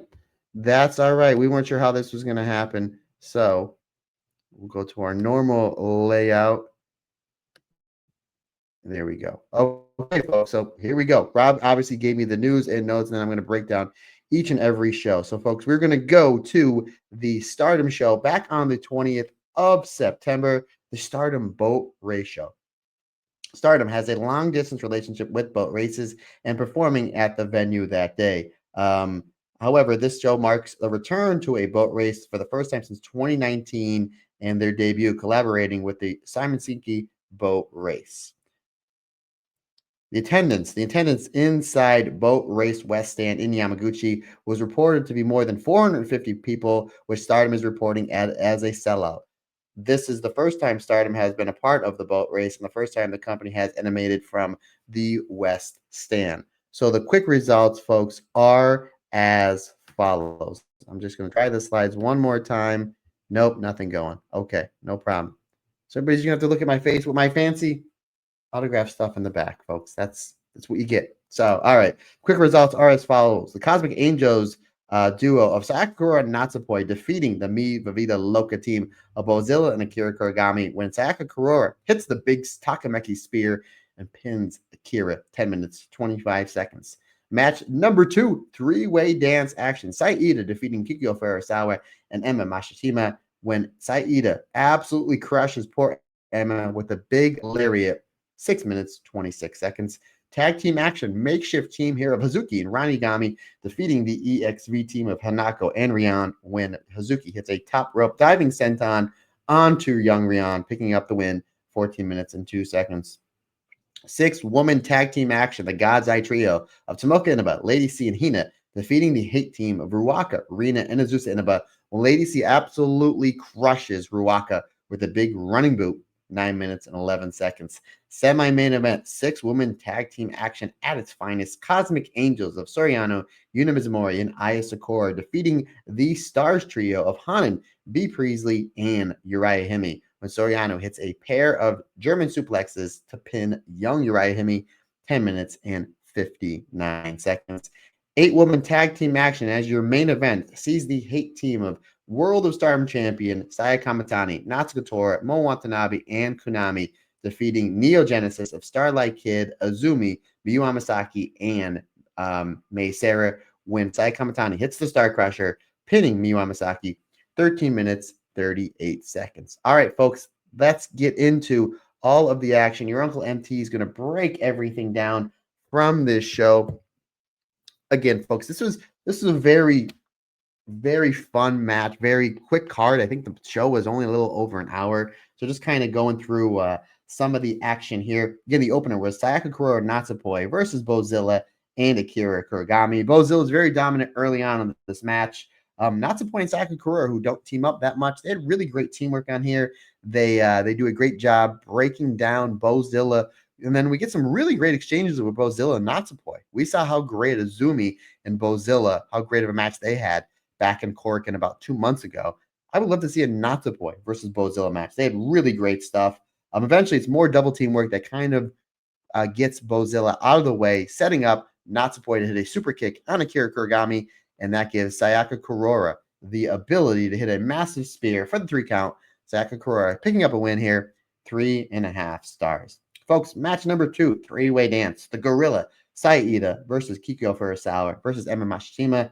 This was a really great, fast-paced match. Like a lot of great high-speed stuff between the three. Saida gives enough for the rookies to shine. Emma hits their springboard crossbody. Kikyo is able to do the roll-through ankle lock. Really great stuff. And then they almost, Emma and Kikyo, because they debuted at the same time, they have a great like mini match, but then Ida comes in, just dominates. She's able to hit a massive running lariat onto Emma, getting the 3 count, 3.25 stars for me. Tag team action. Hazuki and Rana Yugami versus Hanako and Rian. Really fun stuff. A lot of comedy in this match with Rian and Rana, like stomping on the feet. Like there'd be a lockup and they'd stomp on each other's feet, which I thought was really, really cool. You know, it's kind of a low key show here. We had a decent amount of a really breezy, easy show. I thought really fun stuff there. Hazuki and Rana, really great teamwork here. Really, I know God's Eye has 84 members right now, but Hazuki worked really well at Rana. Rana and Hazuki, some great. They did the double boot scrapes together. They did a kick sandwich, like a pump kick into a kick sandwich onto Hanako that really puts down Hanako in this match. Rian fired up a lot on Hazuki. Hazuki gave Rian a lot in this match. Rian really showed great fire, great fighting spirit in this match. Hazuki goes for the senton the first time. Hazuki misses. Rian is able to get a quick roll up, almost getting the 3 count. Eventually, though, Hazuki is able, Rana Yugami comes in. She hits a head kick on Rian. That opens up the door for Hazuki to go back to the top rope for a second time, hitting the senton for a 3 count. 3 3/4 stars. Always great seeing the wild heart Hazuki picking up a win. We go to match number 4. Tomoka Inaba, Lady C and Hina representing God's Eye, taking on Ruaka, Rina, and Azusa Inaba. We got some great exchanges early on this match with Rina and Tomoka Inaba. They had a great match at this year's 5-star Grand Prix. Excellent stuff there. And then we get some teamwork from both teams. Both, some great trios work with the God's Eye team and some great trios work with the Hate Trio. What this match broken down to is some sister-on-sister violence. Tomoka and Azusa, really great violence there and really great exchanges with Hina and Rina. I liked how they were building heat onto Tomoka Inaba in this match, and then Hina comes in, judo throws everybody. Great job highlighting the future Stardom champion. Eventually, though, we get the waterfalls finish, and then we get Ruaka and Lady C in the ring alone, and Lady C hits an absolute insane running boot, pinning Ruaka. I had this at 3 3/4 stars. Again, possibly future championship match for Lady C and Amisori against BMI 2000. That is a possibility, something that they could have set up here. I am all for that. Semi-main event, Cosmic Angel, Soriano, Yuna Mizumori, and Aya Sakura taking on the Stars Trio, Han and B. Priestley and Uriah Hemi. This was really great. This was a lot of this match, probably half of this match was like a singles match with Uriah Hemi and Soriano. If you remember, they had a great match. Again, another hidden gem in this year's 5-star Grand Prix. We had some really good stuff here with Yuna Mizumori and Hanan, and they wrestled each other on night 1 of the 5-star Grand Prix. Another hidden gem. So I thought that was some really good stuff there. B. Priestley and Yuna Mizumori. Sorry, I apologize. B. Priestley and Yuna Mizumori. They had a great match on the opening night of the 5-star Grand Prix. There wasn't enough Honda and Aya Sakura in this match for me. I still thought it was good. I still thought they got in. They kind of played the hits. Ultimately, they kind of peeled out a little and let Soriano and Uriah Hemi have a really good match. And again, these two have really great chemistry. Eventually, after we get the waterfall finishes, Soriano hits not 1 but 2 German suplexes, putting away the ever-improving Uriah Hemi. 3 3/4 stars for me. Main event time, Hate versus Neo Genesis. This was great. Again, more stuff we're building with Azumi and Saya Kamatani. Really excellent stuff there. We eventually get some heat put on Azumi because Saya Kamatani is getting beat up by her challenger this weekend. So we get a big brawl, a big advantage from Hate. Starlight Kid comes in. She makes the save with the headlock, head scissors takeover onto Natsuko Tora and Momo Watanabe. Excellent stuff there. We do get some really, really great combinations with Starbomb versus Momo Watanabe and Konami. There was some really brief but fantastic exchanges with Azumi, Starlight Kid, Starbomb, and Momo and Konami. I want to see that tag match. Please, Stardom. Starbomb versus Momo and Konami. Ultimately, we get the big dives. Everybody's on the floor. We get Miyu Amasaki's legal. Sai Kamatani's legal. Sai Kamatani's bumping all over the place for Miyu Amasaki. She's feeding for her. She's selling for her. I mean, Sai Kamatani, again, her and Utami are probably the best wrestlers in wrestling, taking a mid-card wrestler and make it look like they can defeat one of the main eventers in their respective companies. And that's what happened here. Miyu Amasaki hits a few DDTs on the Saya Kamatani. Kamatani is able to come back with the kick trio and the Star Crusher, putting away Miyu Amasaki. Saya Kamatani closing the show with another win.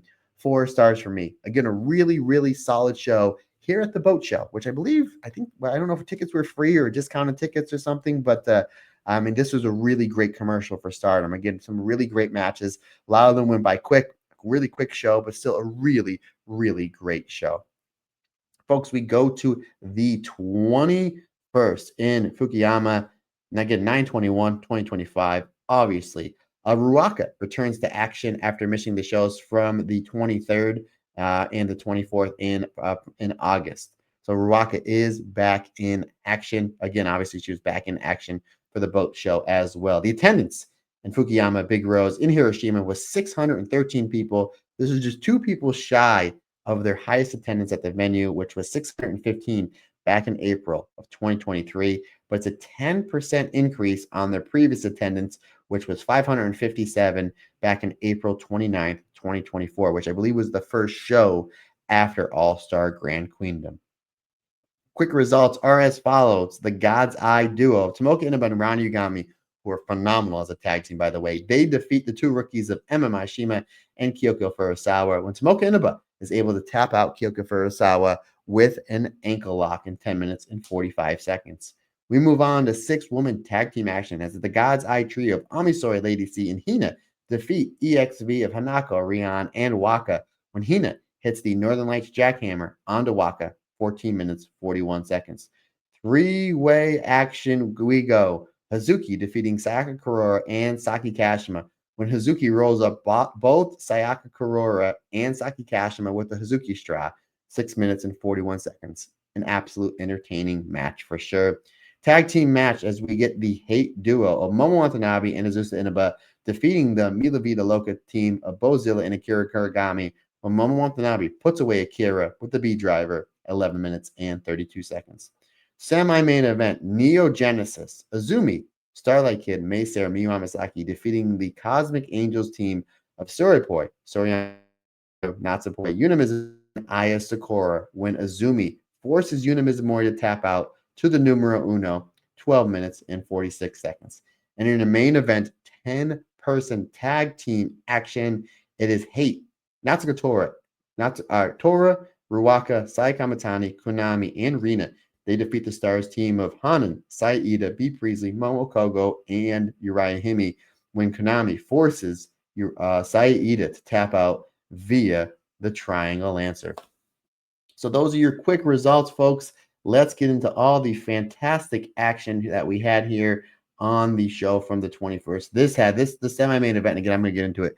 It's absolute must-see. One of my favorite matches I've watched in all of wrestling this past week. And we'll get into that in a moment, folks. But we open up with an absolute fantastic tag team, Ranigami and Tomoka Inaba. We mentioned it last week that these two are terrific as a tag team together. They work really well. The hard-hitting styles, the submissions. Again, they were a tag team in last year's Goddess of Stardom tournament. I hope they're a tag team this year because they were absolutely terrific. Kikyo Furusawa, she starts off with Ranigami, some great chain wrestling back and forth. Excellent stuff there. Eventually, though, it's Tomoka Inaba and Ranigami. They use some strikes to put a double, or they use some strikes and they get dueling arm bars. So you got Rana and Tomoka putting Kikyo and Emma in arm bars. I'm like, is your arm bar better or is my arm bar better? You can just see that Rana and Tomoka, the two wrestlers from Syuri's God's Eye, they're really enjoying their handiwork beating up these rookies. Eventually, Kyoko Furusawa, she comes back with a low drop kick and then a high drop kick to Tomoka Inaba for a 2 count. Kikyo and Tomoka, they have some great ankle lock exchanges, just rolling through submissions, very catch 101 style, reversing submissions to take top position to get into another submission. Thoroughly enjoy that. Kyoko Furusawa is able to roll through an Inaba drop attempt and then goes back to the ankle lock, which I really like. Ronda Yagami has to come in for the save, kick sandwich onto Kyoko Furusawa, and that opens up the door for Tomoka Inaba to lock in the ankle lock, forcing Kikyo to tap out. Excellent stuff here. I thought Emma was great, really blinding speed. Again, I like to see Emma move up at rookie stint to be part of the high speed division because I think that's where she belongs right now in her career. And again, we need more talent in that division. 3 3/4 stars for me. Folks, we go to match number 2. Hina, Lady C, Amisori taking on the only 3 members of EXV right now that are not injured. Waka, Hanako, and Rian. Again, really great stuff here. Excellent match. Lady C, her and Rian have a really great start. So eventually, Lady C gets the advantage with the giant swing. Lady C's a little bit too dizzy after swinging Stone Cold Rian. She got to tag Hina in. Hina coming here is absolutely dominant. Hina looked terrific. Eventually, though, Hanako gets tagged in. She runs all over Hina. We get great exchanges with Amisori and Hanako, the 2 powerhouses from this match. We get tackle exchanges, chop exchanges, lariat exchanges. Really, really great stuff. Eventually, though, we get some great triple teamwork from this EXV trio. And then we have Hina coming in, ruining the party for EXV with the judo throwing every single member here of EXV. And then we get more of a commercial for that big match we're getting in Korakuen Hall this weekend. A lot of Hina versus Hanako. They waited to build towards it. Like Azumi and Kamatani, when they're on opposite ends of matches, it's like it usually starts with them. We go right into it. With Hina and Hanako, we just build towards it. We really do. But again, Hanako, Waka, and Rian, great teamwork. Like they do that spot where they do the leapfrogs over Hanako into like the double stomps on their opponents. I'm really enjoying the trio that is EXV of Waka, Hanako, and Rian. Eventually, Lady C, she comes in. She hits a big boot to Waka. That scores her a 2 count. Eventually, then Hanako comes in, stops the onslaught that is Lady C. We get some great rice or bread, or also known as Wanako, teamwork onto Lady C. Hina comes back in. She saves the day. She hits the Hina special onto Waka, and that opens up the door for the Northern Lights jackhammer onto poor Waka, getting the 3 count. 3.5 stars for me. A really, really solid outing here. And again, more building up to Hina versus Hanako coming up in Korakuen Hall. Folks, we get to a super fun 3-way dance. Hazuki, Saki Kashima, and Sayaka Kurora. Excellent stuff here. Hazuki and Sayaka Kurora, they try to team up on Saki Kashima. Saki Kashima is not having it. We almost get a mini match with Hazuki and Sayaka Kurora, which I really, really like. Saki Kashima, her comedic timing is so funny. She's something completely different on this roster and does a great job standing out. She gets a couple near falls. Eventually, though, Hazuki comes back. She hits a double code breaker on the both Saki and Sayaka. Sayaka Kurora hits a big spear onto Saki Kashima. Looks like she's going to get the win. We get 2 counts back and forth with all 3 wrestlers. Then we get the double drop toe hold from Hazuki, stacking Saki Kashima and Sayaka Kurora. And Hazuki gets a double Hazuki straw, pinning both Saki Kashima and Sayaka Kurora. Really fun match. 3.5 stars for me. Thoroughly enjoyed that. Some really fun stuff. And it's always nice seeing Hazuki do something a little bit different other than demolishing people. But that's the best Suzuki. Match number 4. This was absolutely terrific. Momo Watanabe and Azusa Inaba versus Bozilla and Akira. Akira and Azusa, they start arm drags. Really fast start between these two. Again, we need more wrestlers in the high-speed division. What are we doing with Azusa? What are we doing with Akira? Put them in the high-speed division. They did a great job starting this match. Then they tag out. And then we get the violence. Bozilla and Momo Watanabe, they lay into each other. And you knew as soon as they tag in, you're like, oh, this is a match that I really want to see. It's a match I never thought about, but this is a match I really want to see. These two absolutely crush each other. Just really great stuff from Bozilla and Momo Watanabe. Bozilla, Momo Watanabe gets the better of the strike exchange, but then Bozilla just launches Momo Watanabe with his F5. I really, really like that. Akira comes in, and then she cleans house on Tomoka Inaba, strikes the crossface, the Russian leg sweep. Akira hits that half-house suplex, that bridging half-house suplex onto Azusa. That scores her a 2 count. Eventually, the match goes to the floor. Momo Watanabe takes Bozell out with a running penalty kick, and then we get some teamwork onto Akira. Momo Watanabe comes in, and then she hits the running beat driver onto Akira for the 3 count. 3 3/4 stars for me. A really fantastic match. I wish it went a little bit longer. It seemed like they were building to something. And then Momo Watanabe just crushes Akira with the B driver. Excellent stuff. Momo and Azusa make a really great team. And again, I would like to see Bozilla and Akira in the Goddess of Stardom Tag League because they got really great chemistry. Folks, we go to the semi-main event, and this was an absolute fantastic match. Probably my favorite match from these 3 shows. Neo Genesis, Azumi, Miyu Amasaki, Mei Seira, Starlight Kid, taking on the team of Aya Sakura, Yuna Mizumori, Soriano, and Natsupoi. We get Yuna and Mei really fast start. Again, we know they're going somewhere with that high-speed match sometime soon. Again, I think Yuna has got to be the heir apparent for Mei Seira. When they pull the trigger on that, I don't know. I thought it would be at Korakuen Hall this weekend. That obviously is not happening. So, of course, that prediction was wrong. But a really great start between the two. Then we do see Yuna kind of getting the better of Mei Seira. Azumi comes in, and then as I dubbed them, the high-speed sisters, Azumi and Mei Seira, blinding great teamwork. Just really, really great stuff. Starlight Kid hits the standing drop kick onto Aya Sakura, and then the standing moonsault that scores the Wonder of Stardom champion. A 2 count onto one Aya Sakura. Aya fires back with forms and kicks. I was like, ooh, I want to see an Aya Sakura versus Starlight Kid match. These two worked really well for each other. And again, Starlight Kid, arguably the second biggest star in this company. Aya Sakura is somebody they've been building up over the last year or so. I would love to see them have a match and Starlight Kid selling, feeding, making Aya Sakura again look like somebody that belongs in the main event scene. And that's just a credit to Starlight Kid building somebody up. Again, that's a match I would love to see somewhere soon. It doesn't necessarily need to be for the Wonder of Stardom Championship, but I think those two had really great chemistry in the middle of this match. We get some great Sorapoi teamwork, basically clearing the house to everybody, especially Miyu and Starlight Kid. They kind of had a little bit of a tag sequence with Sorapoi because they're the obviously more established team here, getting the better of Miyu and Starlight Kid. I thought that was great. Starlight Kid is able to stop the onslaught of Natsupoi with that cross-leg Northern Light suplex. That scores the Sky Tiger a 2 count. Natsupoi comes back, hits the super kick, and then a basement drop kick onto Azumi. Azumi and Yuna Mizumori, they have a really great form exchange that Azumi gets the better of with a high head kick and then an armbar onto Yuna Mizumori. And then we do see Aya Sakura. She comes in. If you remember Sakura Damon, Aya and Yuna, the team that pretty much stole the show from last year's Goddess Stardom tournament. They get some great teamwork onto Azumi. They hit the lariat kick sandwich 2 times over, which I absolutely love how they do it the first time and the person bumps to either the knees or their butt, and then they hit it again. Great stuff here. You forget how great Yuna and Aya are as a tag team because they look great here, especially against Azumi and Starlight Kid because they're doing a great job highlighting other wrestlers in this match because that's what this Stardom company is doing, folks. They're highlighting more wrestlers than just the main eventers. Again, Yuna and Aya look like absolutely killers here. Eventually, this match spills to the floor. Aya Sakura, out of all these wrestlers, she's the one to hit the dive. Not Starlight Kid, not Natsupoi, not Azumi. Aya Sakura hits the big dive off the post. Thoroughly love that. Cosmic Angels, they pitch Azumi into the ring. Everybody kicks Azumi in the head. And then Yuna Mizumori hits Azumi with a big lariat. That scores a 2 count. Yuna that hits a sit-out DVD. That scores a 2 count onto Azumi. It looks like that Yuna Mizumori is about to hit the Hawaiian Smasher. Mei Seira comes in out of nowhere, hits that huge running dropkick right to Yuna Mizumori's head.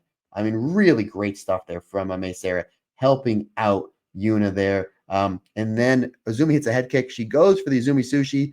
Yuna stops the Azumi Sushi, stacks her for a 2.9 count. Thoroughly like that. Azumi comes up and she gets hit with a huge lariat, but then Azumi counters a second lariat attempt into the numero uno, forcing Yuna to tap out. This was great. Cosmic Angels is great. Neo Genesis was great. This was next level professional wrestling. Not a misstep. Great psychology, great timing. Didn't know where it was going to go. Anytime that anybody got in trouble in this match, another member of the team would come in to save them. Again, this is great unit wrestling at its finest. 4.5 stars for me, folks. This is my favorite match of these 3 shows. Main event time. B. Priestley, Momokogo, Saida, Hanan, and Uriah Hime representing Stars, taking on the hate team of Natsuko Tora, Ruaka, your Goddess of Stardom champions, Rina, Konami, and World of Stardom champion Saya Kamatani. We get, as soon as the bell rings, wild brawl to start. This is all over the place. We got 10 wrestlers all over this jam-packed building. Eventually, though, we get some heat onto Uriah Hime. Uriah Hime tries to fire up on Ruaka. That doesn't work. Eventually, though, she's able to slip out, tag in Momokogo. Momokogo comes in. She runs a few spots on Konami, some stuff on Tora. Eventually, though, Saya Kamatani and Rina, they cut off Momokogo. We get some heat onto Momokogo, who comes in for the save. Your big new heavy hitter in Stars, 1B Priestley. B comes in, forearms, B triggers, B Priestley. Again, she fell just so short of dethroning Saya Kamatani to win the World of Stardom Championship a few weeks ago. They're doing a great job building her back up here. I thought B Priestley was terrific in this match. She comes in on all sorts of fire. She tags in, B Priestley tags in Hanan, and now we get some great Hanan in Rina. Sister on sister violence. A lot of that on these shows. Really great exchanges with Hanan and Rina. They have some really, really terrific chemistry. Excellent stuff there. Eventually, they tag out, and we get some great Konami and Saida exchanges. The chops, the forearms, the lariats, the kicks. These are two of the hardest and best hitters in this company, and now we slow things down with the two of these hitting each other really, really hard, but in a safe way. Really great, entertaining stuff with Konami and Saida. That's a singles match I would like to see sooner than later. They had some really great stuff there.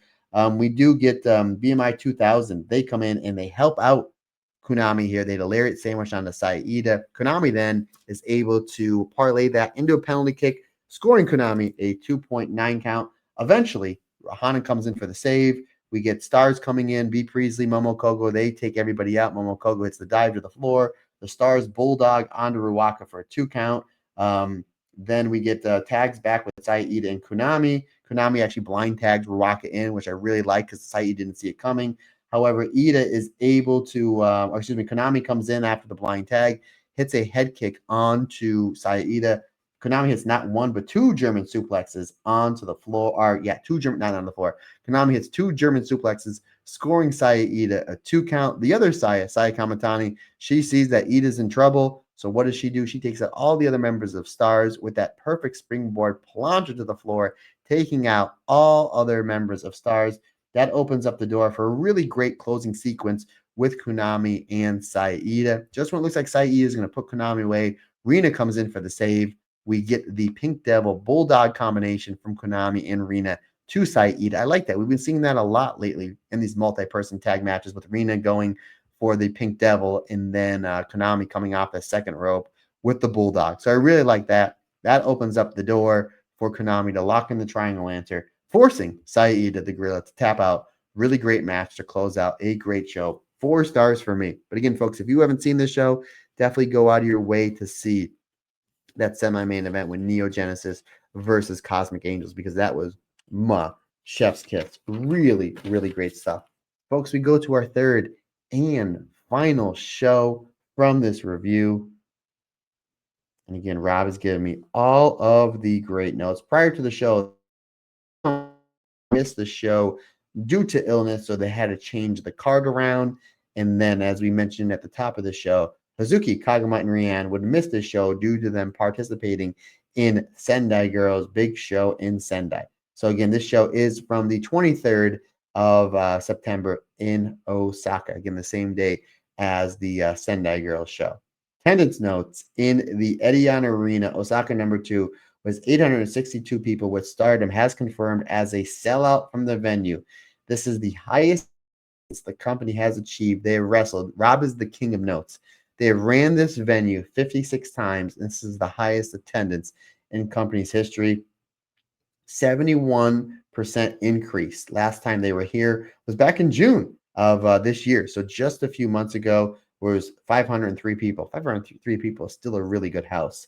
And it is a 30% increase on their previous best, which was night 2 of the 2022 Cinderella tournament.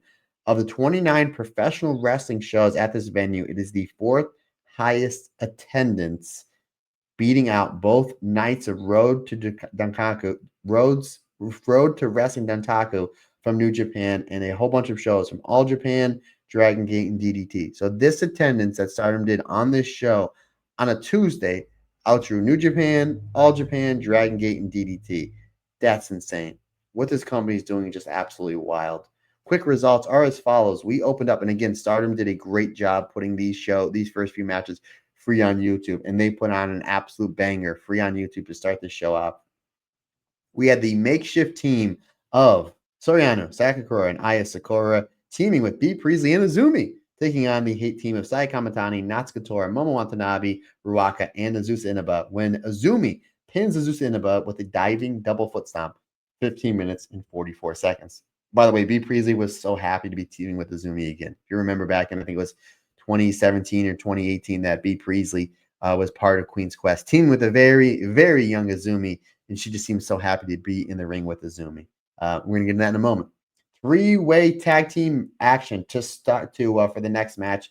We have Rice or Bread, Hanako and Waka getting a win over Bozilla and Akira Kuragami and Starlight Kid and May Sarah, when it is Waka with the Waka slide, the Yoshi suplex, pinning May Sarah 11 minutes and 8 seconds, possibly setting up a future high-speed championship match for one Waka.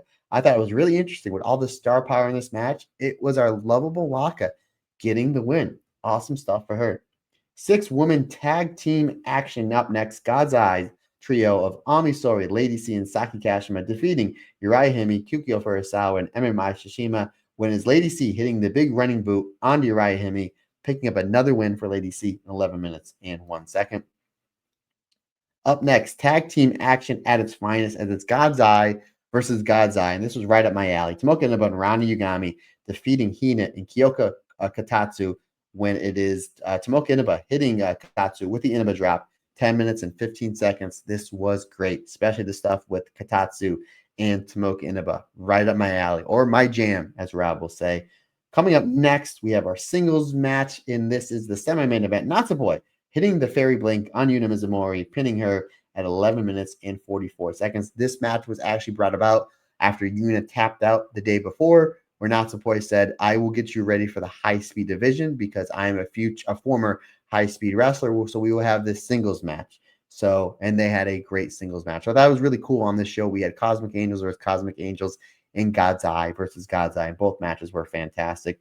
Main event, Artists of Stardom Championships are on the line as Konami, Rihanna, and Fukian Death gets their V1, their very first successful title defense, defeating the Stars trio of Hanan, Saida, and Momo Kogo, as Konami chokes out Hanan in 19 minutes and 37 seconds. So again, some post-show notes that after pinning high-speed champion Waka asked during a backstage interview if she can challenge May Sarah for the high-speed championship, and May Sarah said no. Don't think that's going to be the end of that one, folks. After the God's Eye tag team match, Syuri came to the ring. She announced that she's coming back to Stardom after her injury and taking time off, coming back again this weekend in Korakuen Hall, as we heard Syuri and Ranigami taking on Ito and Syuri. So there you go, folks. And again, during the main event, Hate retained the Artists of Stardom Championship. Again, that is their V1. So there's your quick show notes. Let's get into all of the action. Let me break it down. Folks, again, we start off this show with Soriano, Aya Sakura, and Sayakura representing Cosmic Angels, teaming with B. Priestley and Azumi, and they are taking on the hate team of Azusa Inaba, Natsukatora, Ruaka, Saya Kamatani, and Momo Watanabe. We start off with Azumi and Saya Kamatani. And again, they have done a perfect job. By they, I mean Stardom and Azumi and Saya Kamatani have done a perfect job building up this match coming up this weekend with Azumi and Saya Kamatani. A really fast start between the two. We've seen them with the strikes, and now we see them with the high-speed wrestling. Again, Saya Kamatani was the high-speed champion for about 2 months back in 2024. And Azumi, in my opinion, the greatest high-speed champion of all time, with that notable run back in 2022 and into 2023. So really great stuff there. Eventually, though, Hate does not like the fact that Azumi is basically outclassing their World of Stardom champion. So this match quickly spills to the floor. We get stuff all over the place. I mean, we're starting to show off with a bang, literally. Eventually, we go back in the ring and we get heat on Aya Sakura. Momo starts kicking away at Aya Sakura, but only doing it like 50, 60%, almost like toying with Aya Sakura. Aya fires back with some brutal kicks, and we get this great strike exchange with Aya and Momo Watanabe. I made mention before, I want to see Aya versus Starlight Kid. I also want to see Aya versus Momo Watanabe. A lot of Aya Sakura love on this show each and every week, but especially this week. Aya Sakura I thought was absolutely terrific here. Really great stuff. B Priestley comes in the ring, and B and Momo, they go at it. If you remember B Priestley's run, in my opinion, probably the best match she had in that run, other than when she loses the belt to Mayu, is that match versus Momo Watanabe. These two have really great chemistry together. Hard hitting, great selling, great psychology, knowing what to do and when to do it, when to make their opponents move, look better, and mean more in the match. That's what they had back in I believe that match was in 2019.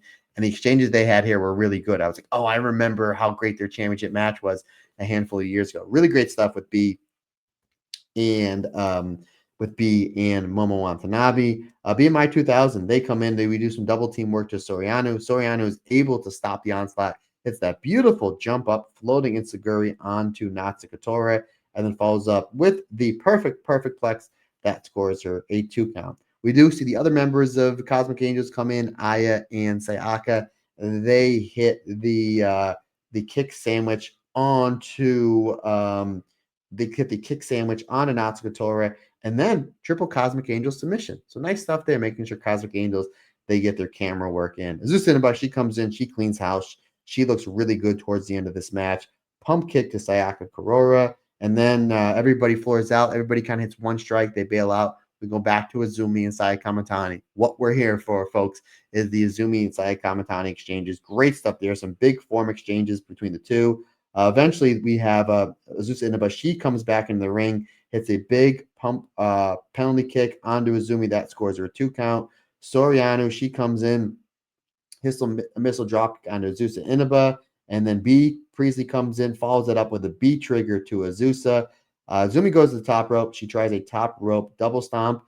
Azusa Inaba rolls out of the way from the double stomp and then does that late capture roll up that she does, scoring a 2.9 count. Almost a big upset for Azusa onto Azumi on here.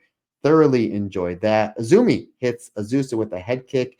That opens up the door for Sayaka to hit a huge spear onto Azusa Inaba. Aya Sakura, for the second show in a row, she's the one that does the big dive to the floor. Not Saya Kamatani, not Soriano, not Azumi.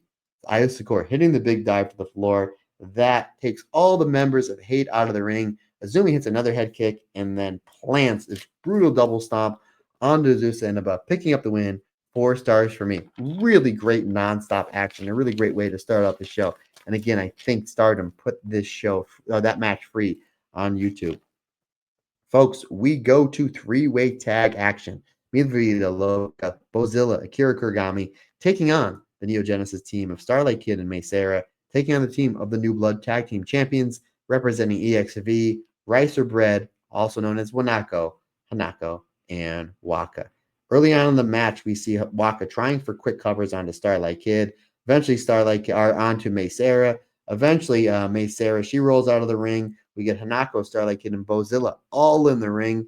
Starlight Kid, clearly the smallest person here. She's trying a test of strength with Hanako and Bozilla, which I thought made for really funny stuff. I thought that was really, really fun stuff.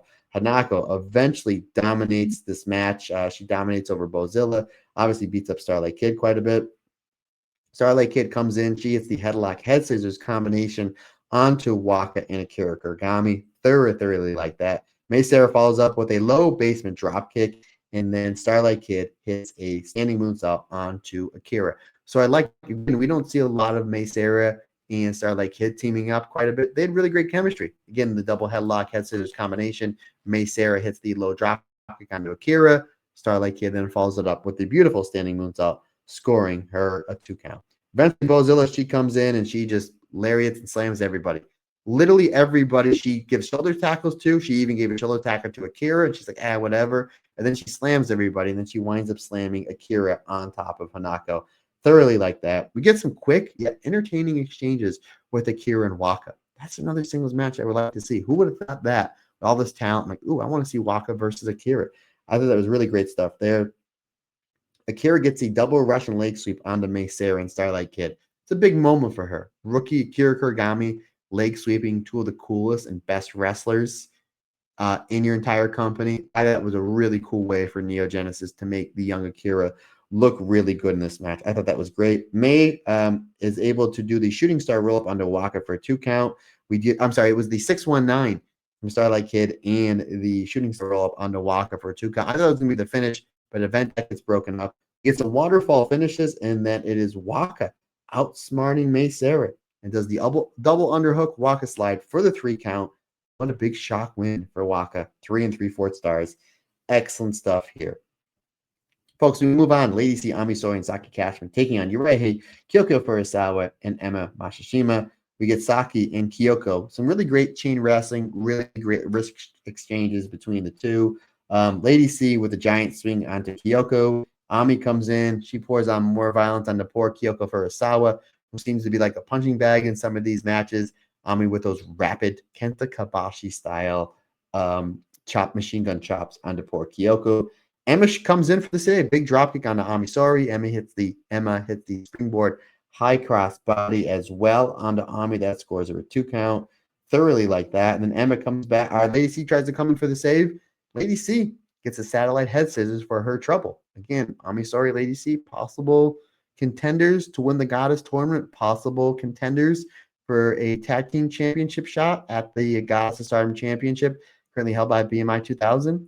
And Emma's running spots on Lady C and Ami Sorry. Again, a great job taking a young rookie and making her look really great in moments in matches. Excellent stuff there. Uriah Hemi comes in, big boots to all, but that only lasts so long as Lady C hits the knee stunner and the big boot to Uriah Hemi. That scores a 2 count. Uriah Hemi comes back with some forearms and some great teamwork from Kyoko and Emma, putting down Lady C. Then Uriah Hemi hits the devil's kiss and the reverse triangle choke onto Lady C. However, Ami Sorry comes in and she just cleans house. Saki Kashima basically has everybody chasing her. So we got kind of have a whole bunch of stuff going on here. Eventually, though, is Lady C just crushing Uriah Hemi with the big boot, scoring a 3 count. Another win for Lady C. 3.5 stars for me. Folks, we go into this was absolutely one of my favorite matches. This was great. God's Eye versus God's Eye. Tomoka Inaba and Rani Yugami. Yes, I want to see them as much. I love Karate Brave. Obviously, we're getting Karate Brave this weekend. Tomoka and Rana as a tag team was really, really good. Taking on Hina, future Stardom champion, and Kyoko Kutatsu. Kutatsu and Inaba, they start this match off with like Muay Thai strikes, where it's like they're doing leg kicks, they're doing knee kicks, they're basically trying to get the advantage, maybe with some head slaps and open hand palm strikes. Really great stuff there. Tomoka Inaba gets the better of Kutatsu, and then Inaba and Rana. So one of the many reasons why I love these two as a tag team. They start trading off snapmare kicks onto Kyoko Tatsu. And it's like, wowzers, these things are next level. It's like, who can hit harder? It's like they're basically competing with each other, even though they're on the same team in the best way possible. Like, who can hit harder? Who does better submissions? I'm loving the chemistry that Tomoka and Rana have. Poor Kyoto, she's just getting beat up. Katatsu is able to hit a jumping Insuguri onto Tomoka Inaba. She gets out of the ring to get a little breather. Here comes the Jijoku, the judo practitioner in Rina, future Stardom champion. What does she do? Just judo throws over and over again to Tomoka and Rana. So like how you have the striking, and then you have the judo with those deep hip-in judo throws from Hina. Excellent stuff there. Hina and Rana, some great form exchanges. Again, they wrestled not once but twice for future Stardom championship. Really great chemistry. Rana is able to slow down Hina with some mid kicks, and Rana hits a running penalty kick onto Hina that scores her a 2 count. Kyoto Kutatsu, she comes in and she gets her revenge.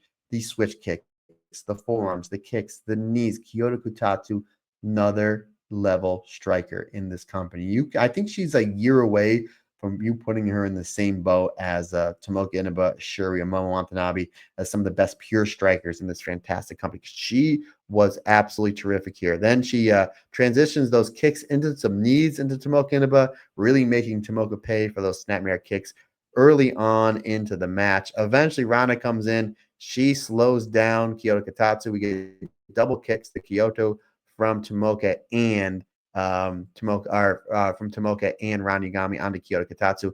Really like that. Kyoto Kutatsu was able to hit a switch kick into an armbar onto Tomoka Inaba. Rana Yugami comes in, tries to make the save. Hina hits the Hina special onto Rana Yugami. Then we basically almost get a mini singles match with Kyoto and Tomoka Inaba. Kyoto hits these brutal kick exchanges, back and forth, but eventually is Tomoka by hitting a knee strike and then being able to transition that into the Inaba drop. 4 stars for me. I thought this was absolutely terrific. I want to see more of Tomoka and Kyoto Katatsu. I know they're on the same unit or in the same team. Great stuff. Hina was terrific. Rana was great. Rana and Tomoka, excellent as a tag team. Again, after that, that's when they announced that Syuri's back. And again, we get the post with all 7 members of God's Eye. Yes, that's how many members there are, folks. 7 people in God's Eye. They're growing very much like hate. Semi-main event, Natsupoi versus Yuna Mizumori. Again, Cosmic Angels versus Cosmic Angels. Fast start between the two. We get some great arm drag exchanges between the two. Yuna Mizumori uses that high-speed style offense as she does that double jump or second rope jump into the arm drag onto Natsupoi. She follows that up with a huge drop kick. Then Yuna really starts putting the pressure on Natsupoi, locking in that reverse Boston Crab. For you Colt Cabana fans, you remember that as the Billy Goat's Curse. Really great stuff there. Natsupoi comes back with a pair of kicks and a flipping neck breaker. That sends Yuna out to the apron. We get an apron fight between the two. Yuna Mizumori then hits a backdrop, dropping poor Natsupoi back first onto the apron.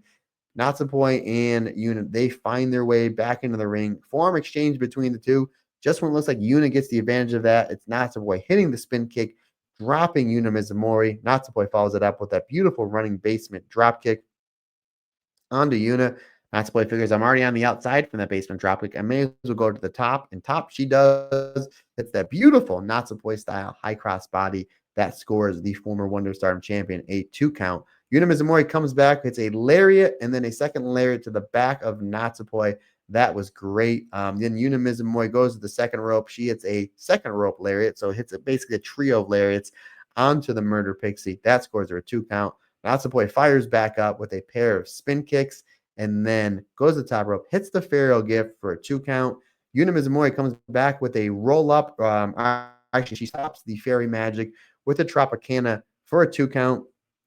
Natsupoi comes back with the Fairy Magic. That scores Natsupoi a 2 count. And Yuna Mizumori look like she's going for the electric chair drop, but Natsupoi is able to stop that into the Fairy Blink for the 3 count. 4 stars for me. Again, fantastic match. 2 4-star matches back to back. To lead us into our main event, Artists of Stardom champions on the line. Your new champions crowned just a few weeks ago in Korakuen Hall. Rina, Fuking Death, and Konami taking on the Stars trio of Hanan, Saida, and Momo Kogo. Before we get into that, folks, your Uncle MT needs a little bit of a drink. It's good stuff. All right, we start off with some Stars teamwork on Dorina. Classic Mayu Iwatani Stars style teamwork. Even obviously Mayu, the founder of this faction and the greatest of all time, not there. We're still carrying on the Stars tradition underneath Hanan, which I really, really like. Match eventually goes to the floor, where obviously we know that Hate is going to get the advantage there. Match eventually gets back into the ring. We get some heat onto Hanan.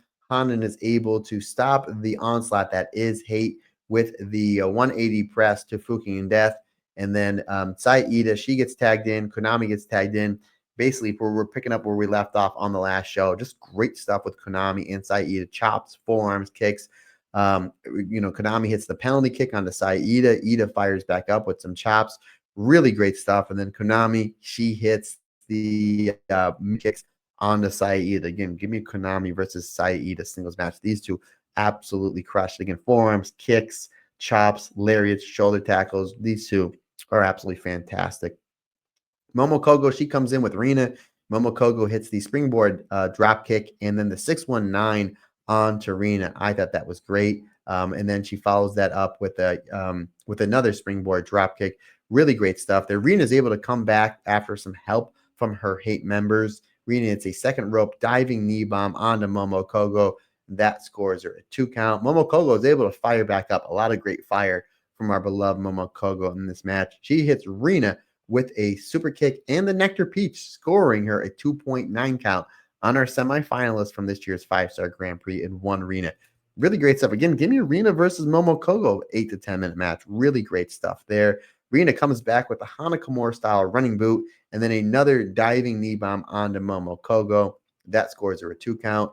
Looks like then we get some teamwork onto poor Momo Kogo. However, you got Wingori here Saeed and Hanan, they make the save. They clean house. It's tag team move after tag team move after tag team move. Again, the strength in this match is Wingori. Won the Goddess tournament last year, had a great 6-month run as the Goddess of Stardom tag team champions. In my opinion, the best tag team in wrestling, all of wrestling this year. So they do a great job highlighting them, making the save for Momo Kogo, but really showing like, hey, this is where we're going to have our best chance to win this match is by us doing what we know what to do, and that's dominating as a tag team. So again, really great stuff with Wingori. Eventually, though, Momo, that sets up Momo Kogo with the Momon Pie on Dorina. That scores her a 2 count. We do see all the members of Hate. They're still on the outside selling from the onslaught that was Wingori. We got Han and Momo Kogo doing dueling dives. I wouldn't mind seeing a few tag matches with Han and Momo Kogo. Obviously, Momo Kogo teaming with young Uriah Hime as Peach Lily. Han and obviously should never break up from the team that is her and Saida because they're great as part of Wingori. But I'm like, wouldn't mind seeing Momo Kogo and Hanan on a Stardom World show, maybe teaming up against a Sakura Demon, because really great stuff here. And the dueling dives, I totally dug it. X-Side Rockers vibes. Shout out to Shawn Michaels and Mario Jannetty. Excellent stuff there. Rina and Hanan, they go in the ring. We get some great exchanges between the two sisters. Hanan with the Hanan special to Rina for a 2 count. Hanan goes for the backdrop driver. Rina is able to slip out with the jackknife cover for a 2.9 count. Some more back and stuff between the two. Rina gets the advantage, locking in the hydrangea onto Saida. Rina locks in the hydrangea to Hanan, her sister. Ida comes in for the save, hits a big spine buster onto Rina. Stars, they pick up where they started. The Stars teamwork, the Stars Bulldog. Excellent stuff there. Hanan hits the big backdrop to Rina, and just before the referee can count 3, referee gets pulled. I was like, oh, hate to see that happen. Rina comes back with the big boot onto Hanan. Rina then hits the hydrangea bomb onto Hanan. That scores her a 2 count. Konami comes in to help out her tag partner, hits a head kick, and then hits a German suplex onto Hanan. And then after the German suplex, Rina rolls through and then rolls up Hanan for a 2.9 count. Excellent stuff there. Konami blind tags herself in, hits the triangle answer, locks in the triangle answer to Hanan. Hey, guess what? It worked on her tag team partner, Saida. Surely should work on Hanan, right? Eventually, though, Momo Kogo breaks up the triangle answer. We get Rina and Konami. Great teamwork. Again, great teamwork with the two of them. They hit that pink devil bulldog combination onto Hanan. Again, I talked about it last week. I talked about the last show. Really great teamwork with Rina and Konami. Wouldn't mind seeing them in the Goddess tournament. Excellent stuff there. Saida, she comes in, she makes the save. Then Momo Kogo stops the onslaught of Konami. Konami looks like an absolute killer here, especially towards the end. But Konami eats a pair of super kicks from one Momo Kogo. That opens up the door for Hanan for the 17 roll up onto Konami. And I thought, what a great finish that would be. That 17 roll up from Hanan, the winner of last year's Cinderella tournament, but being set up by Momo Kogo. And I thought that was the finish. I totally bid on it. The way that the match was being built, how Konami was being a bully, how great would it for her to be that Momo Kogo hits the super kick and then Hanan outsmart her with the roll up. I thought that was great near falls. I totally bid on that. Excellent stuff there. Konami is able to duck a lariat and locks in the rear naked choke onto Hanan. Hanan gets to the ropes. We get waterfall finishes here with Fuking and Death. Fuking and Death coming in here like the dropkick senton combinations. Like it really seemed like Kiryu Inuyama, allegedly Fukin Death. It looked like she drank like 3 or 4 Red Bulls. She was working on a different level here. A lot of this was Rina and Han, and a lot of it was built around Konami, especially towards the end. But the spot that Fukin Death had in this match was great stuff. Like she was really snappy. You know, she had a Northern Light suplex again, the dropkick senton combination that took out Saida and Momo Kogo towards the end of this match. I thought it was really great stuff. Konami hits a pump kick onto Hanan, and then she hits a German suplex and then locks back in the rear naked choke, forcing Hanan to tap out. 4.5 stars for me, folks. This was great. My second favorite match from these shows. Another great Artist of Stardom Championship match. We've seen a lot of great ones over the last 4 years. This is just another one in the catalog of great Artist of Stardom matches. Great way to end the show. Really great stuff. And Konami's having a low-key banger of a year. You know, great match with Starlight Kid for the Wonder of Stardom Championship back at the finals of the Cinderella tournament. Great outing in the 5-star Grand Prix. She choked out Starlight Kid and Korakuen Hall to win the Artist Stardom Champions, and then choking out a big star in Han in here with the rear naked choke. Choked out Syuri as well, night one of the 5-star Grand Prix. And then on the final night of that 5-star, her and Syuri, the main event, are the rematch for the IWGP Championship. Again, Konami is having a great year, a really great year. Obviously we talk about Momo Watanabe and Azumi and Starlight Kid and Saya Kamatani and what Stone Cold Rihanna is doing and Fiori Poi, and for rightfully so. Put some respect on Konami's name. She's having a terrific year, really terrific year. Folks, that wraps everything up for the Stardom part of this podcast. Again, usually we do the show previews at the end of the show because Rob tagged out early so we can get some rest. That's where we did, obviously, the big review for the show, Korakuen Hall, coming up this Saturday. There's obviously shows Sunday and Monday. Those cards have not been announced yet, but it looks like those shows are almost sold out. So my guess is those matches will be announced probably after Korakuen. So again, a show Sunday and Monday. So myself and Rob will be back next week to review the Massive Show in Korakuen Hall and then the shows the rest of this weekend on Sunday and Monday. But folks, before we piece this out, time for Io and Kairi watch. In Yowzers, we had a lot of stuff going on in the world of the two former World Stardom champions, two former winners of the 5-star Grand Prix. One, Io Shirai, or as we may now know, or Io Sky, and the former Kairi Hojo, now known as Kairi Sane. Folks, let's go to WrestlePalooza. WWE Women's Championship on the line, the vacated championship. Obviously, Naomi had to vacate the championship because she's going to be a mother, which is the best reason. You created life. She's going to create life. So congratulations, obviously, to Naomi on that. But obviously, she cannot wrestle. Championship is vacated. So here we go, folks. Io Shirai, Io Sky versus Stephanie Vaquer. WrestlePalooza Saturday, September 20th in Indianapolis, Indiana. The Raw Women's Championship is on the line. Io taking on Stephanie Vaquer. Start with a big lockup, some great chain wrestling then between the two. After about a minute or so of that, we start amping up high-speed style wrestling between these two. Really great stuff. Stephanie Vaquer is able to start breaking down Io's arm. She goes for the rope-assisted hanging arm bar to Io, which I thought was great. Stephanie then really starts dominating Io with some strikes. She hits a few boot scrapes, but you're not going to put Io down that easily. Io fires up with some forearms and those Showtime style palm strikes. That gets Stephanie Vaquer down on the mat, and then Io takes advantage. She goes to the outside, hits the springboard Joshi style drop kick, and then Stephanie Vaquer sells to the floor. When she sells to the floor, Io does the fancy flip gimmick.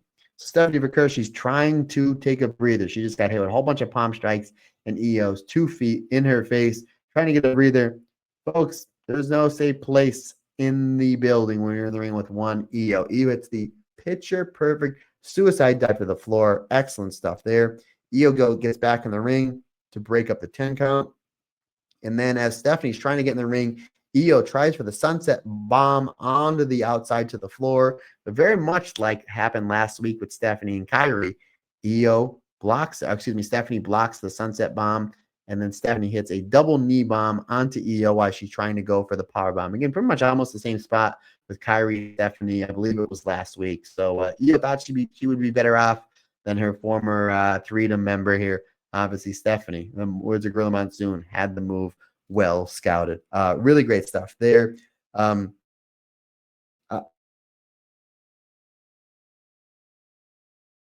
Rose Io back into the ring.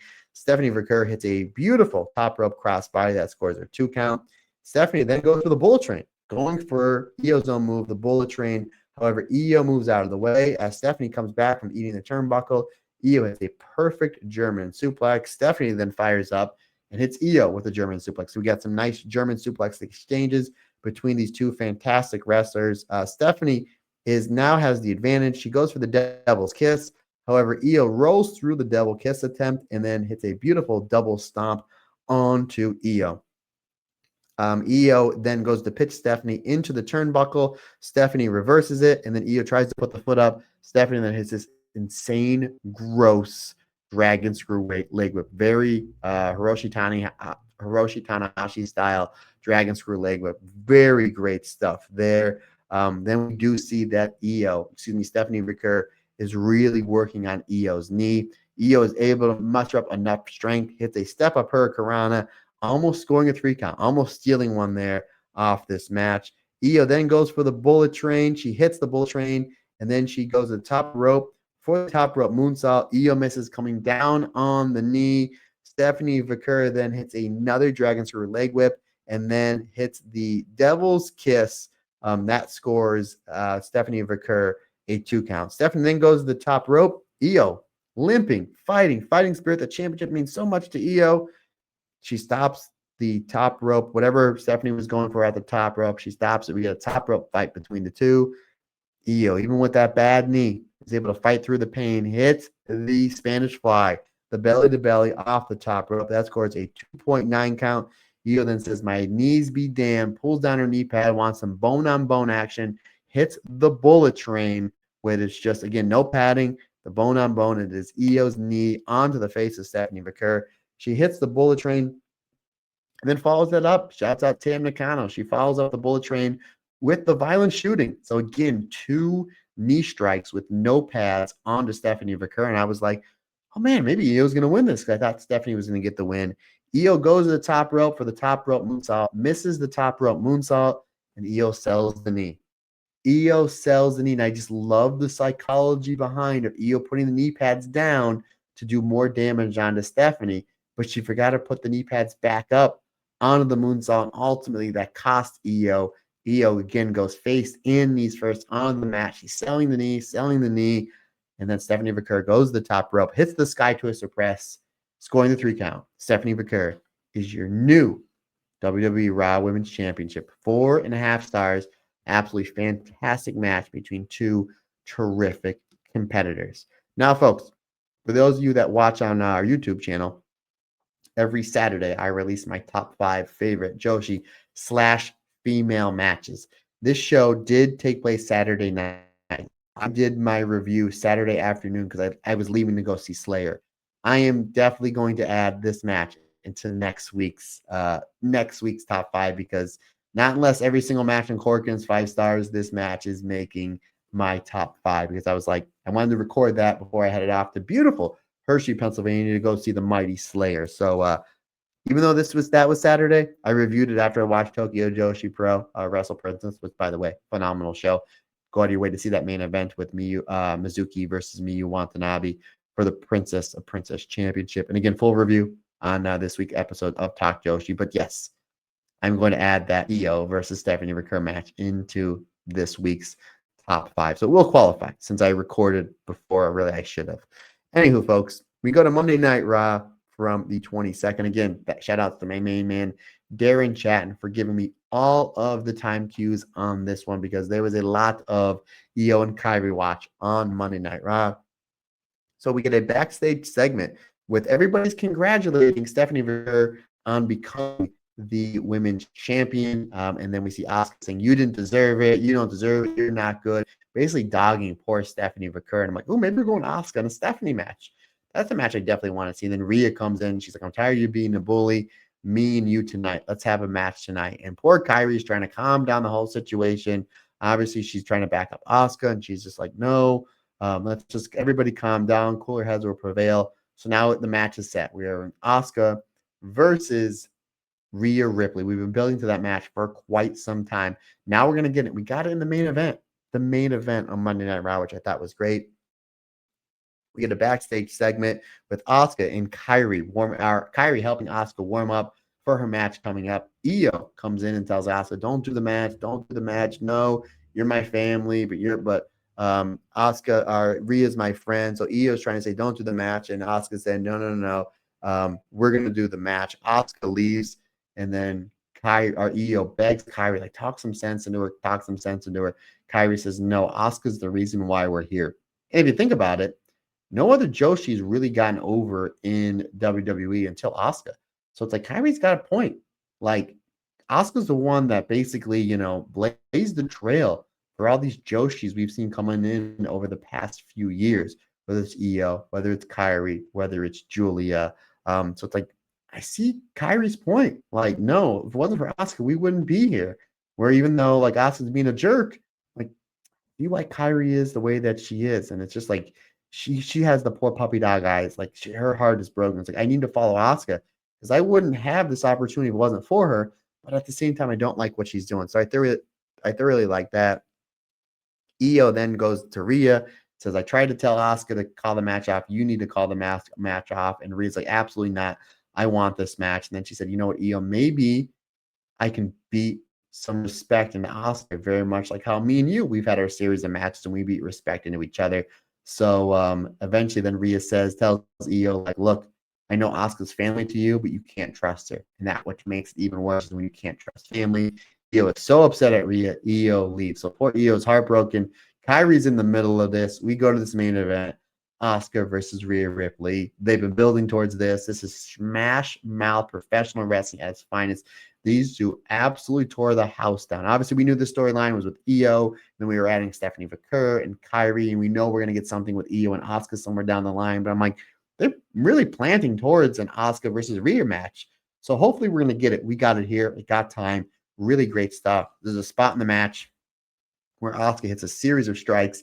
Rhea goes out to the floor. Asuka goes after Rhea. The ref's like, no, she's on the floor. Asuka starts signaling to Kyrie to attack Rhea while the ref's back is turned, and she just wouldn't do it. Kyrie wouldn't do it. Asuka comes out, starts yelling at Kyrie. Poor Kyrie is so scared of Asuka. She cowers in fear.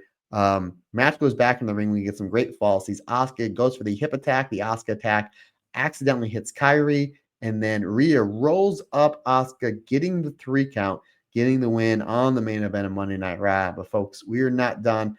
Asuka hits this mist onto Rhea, recovers like her whole body. Like, I don't know how much she had in that mist, or she put extra water in there, or it looked like, for you kids from the 80s and 90s, extra Fun Dip. If you remember what Fun Dip is, folks, let me comment section below if you're watching on YouTube. If you remember what Fun Dip was, let me know.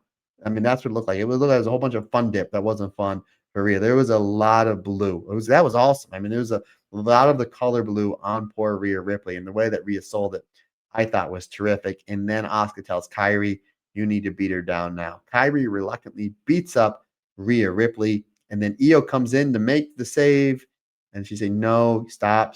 And then you can just see Asuka so upset, like, oh, maybe we went too far.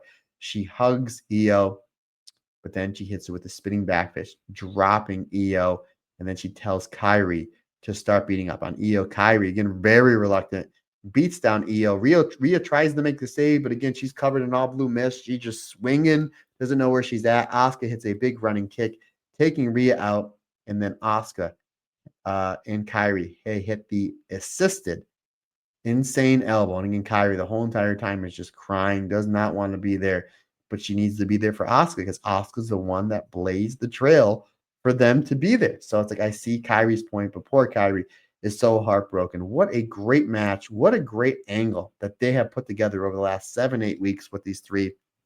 Not only 3, but with the 4, adding in Rhea, adding in Stephanie Vaquer for matches. Man, I think we're going to see a big tag match with Rhea and Io versus the Kabuki Warriors, which I'm all for. Hopefully, somewhere down the line, we get Asuka versus Stephanie Vaquer. But you know the big blow-off is, I think, going to be 2 big blow-offs here. I think it's going to be Asuka versus Io, and eventually Kyrie is going to side with Io. And then we're going to get a big Kyrie versus Asuka. I like these series of matches. A lot of stuff going on there. Again, I think when Kyrie eventually goes back to Io, Asuka's going to need a tag partner. And as I mentioned on the Marigold Standard, maybe it's Mirai. Maybe that's where she's going. So I don't know, folks. Really great stuff. Again, folks, thanks for bearing with us with Rob being a little bit under the weather, but thanks to our main man, Rob Goodwin there, toughing out, able to give us about 30, 40 minutes of content. Really, I know he wasn't feeling good. And I was like, brother, text him earlier. I said, if you're not feeling good, rest. He's like, no. I want to at least do the news because we got a lot to talk about. So good on Rob toughing it out. Hopefully he rests up a little bit and he's back next week for those 3 shows from Stardom and the big announcement from Marigold. By the time you're listening to this, that announcement has already happened. So a lot of great stuff going on in the world of professional wrestling, especially in the Joshi scene. Folks, that's going to wrap it up for me. I hope you enjoyed this episode. Questions, comments, suggestions, you know how to get a hold of me, Matt Turner OF on the Instagram and the Twitter. More than likely, 99% certain I will be watching and covering the Korakuen Hall show live. So I'll be tweeting stuff out, feel free to tweet back at me. Feel free to DM me. Let's get the chat going. Let's get some chatter going. It's always fun watching professional wrestling with you savages, you Stardom fans, Stardom savages. But folks, if you're not done so yet, go over to Twitter and follow us at Talk Joshi 2025, or just type in Talk Joshi. You'll see the brand new logo done by Alex Sanchez, myself, and Andy Header, the silhouette from some Joshi wrestlers. So if you get a few seconds, just follow us on Twitter over at Talk Joshi 2025. Again, folks, if you want to get a hold of me, questions, comments, suggestions, anything you need from me, Matt Turner OF on the Instagram and the Twitter is the easiest, fastest, and bestest way to get a hold of me. Or, folks, you can shoot me an email. The email address simply is thestardomcast22@gmail.com. Folks, that's going to wrap it up for another fantastic episode of the Stardom Cast. We greatly appreciate your support. Can't do it without you. Like I always say, just not my podcast. It's our podcast. And all together, everybody's different. Everybody's special.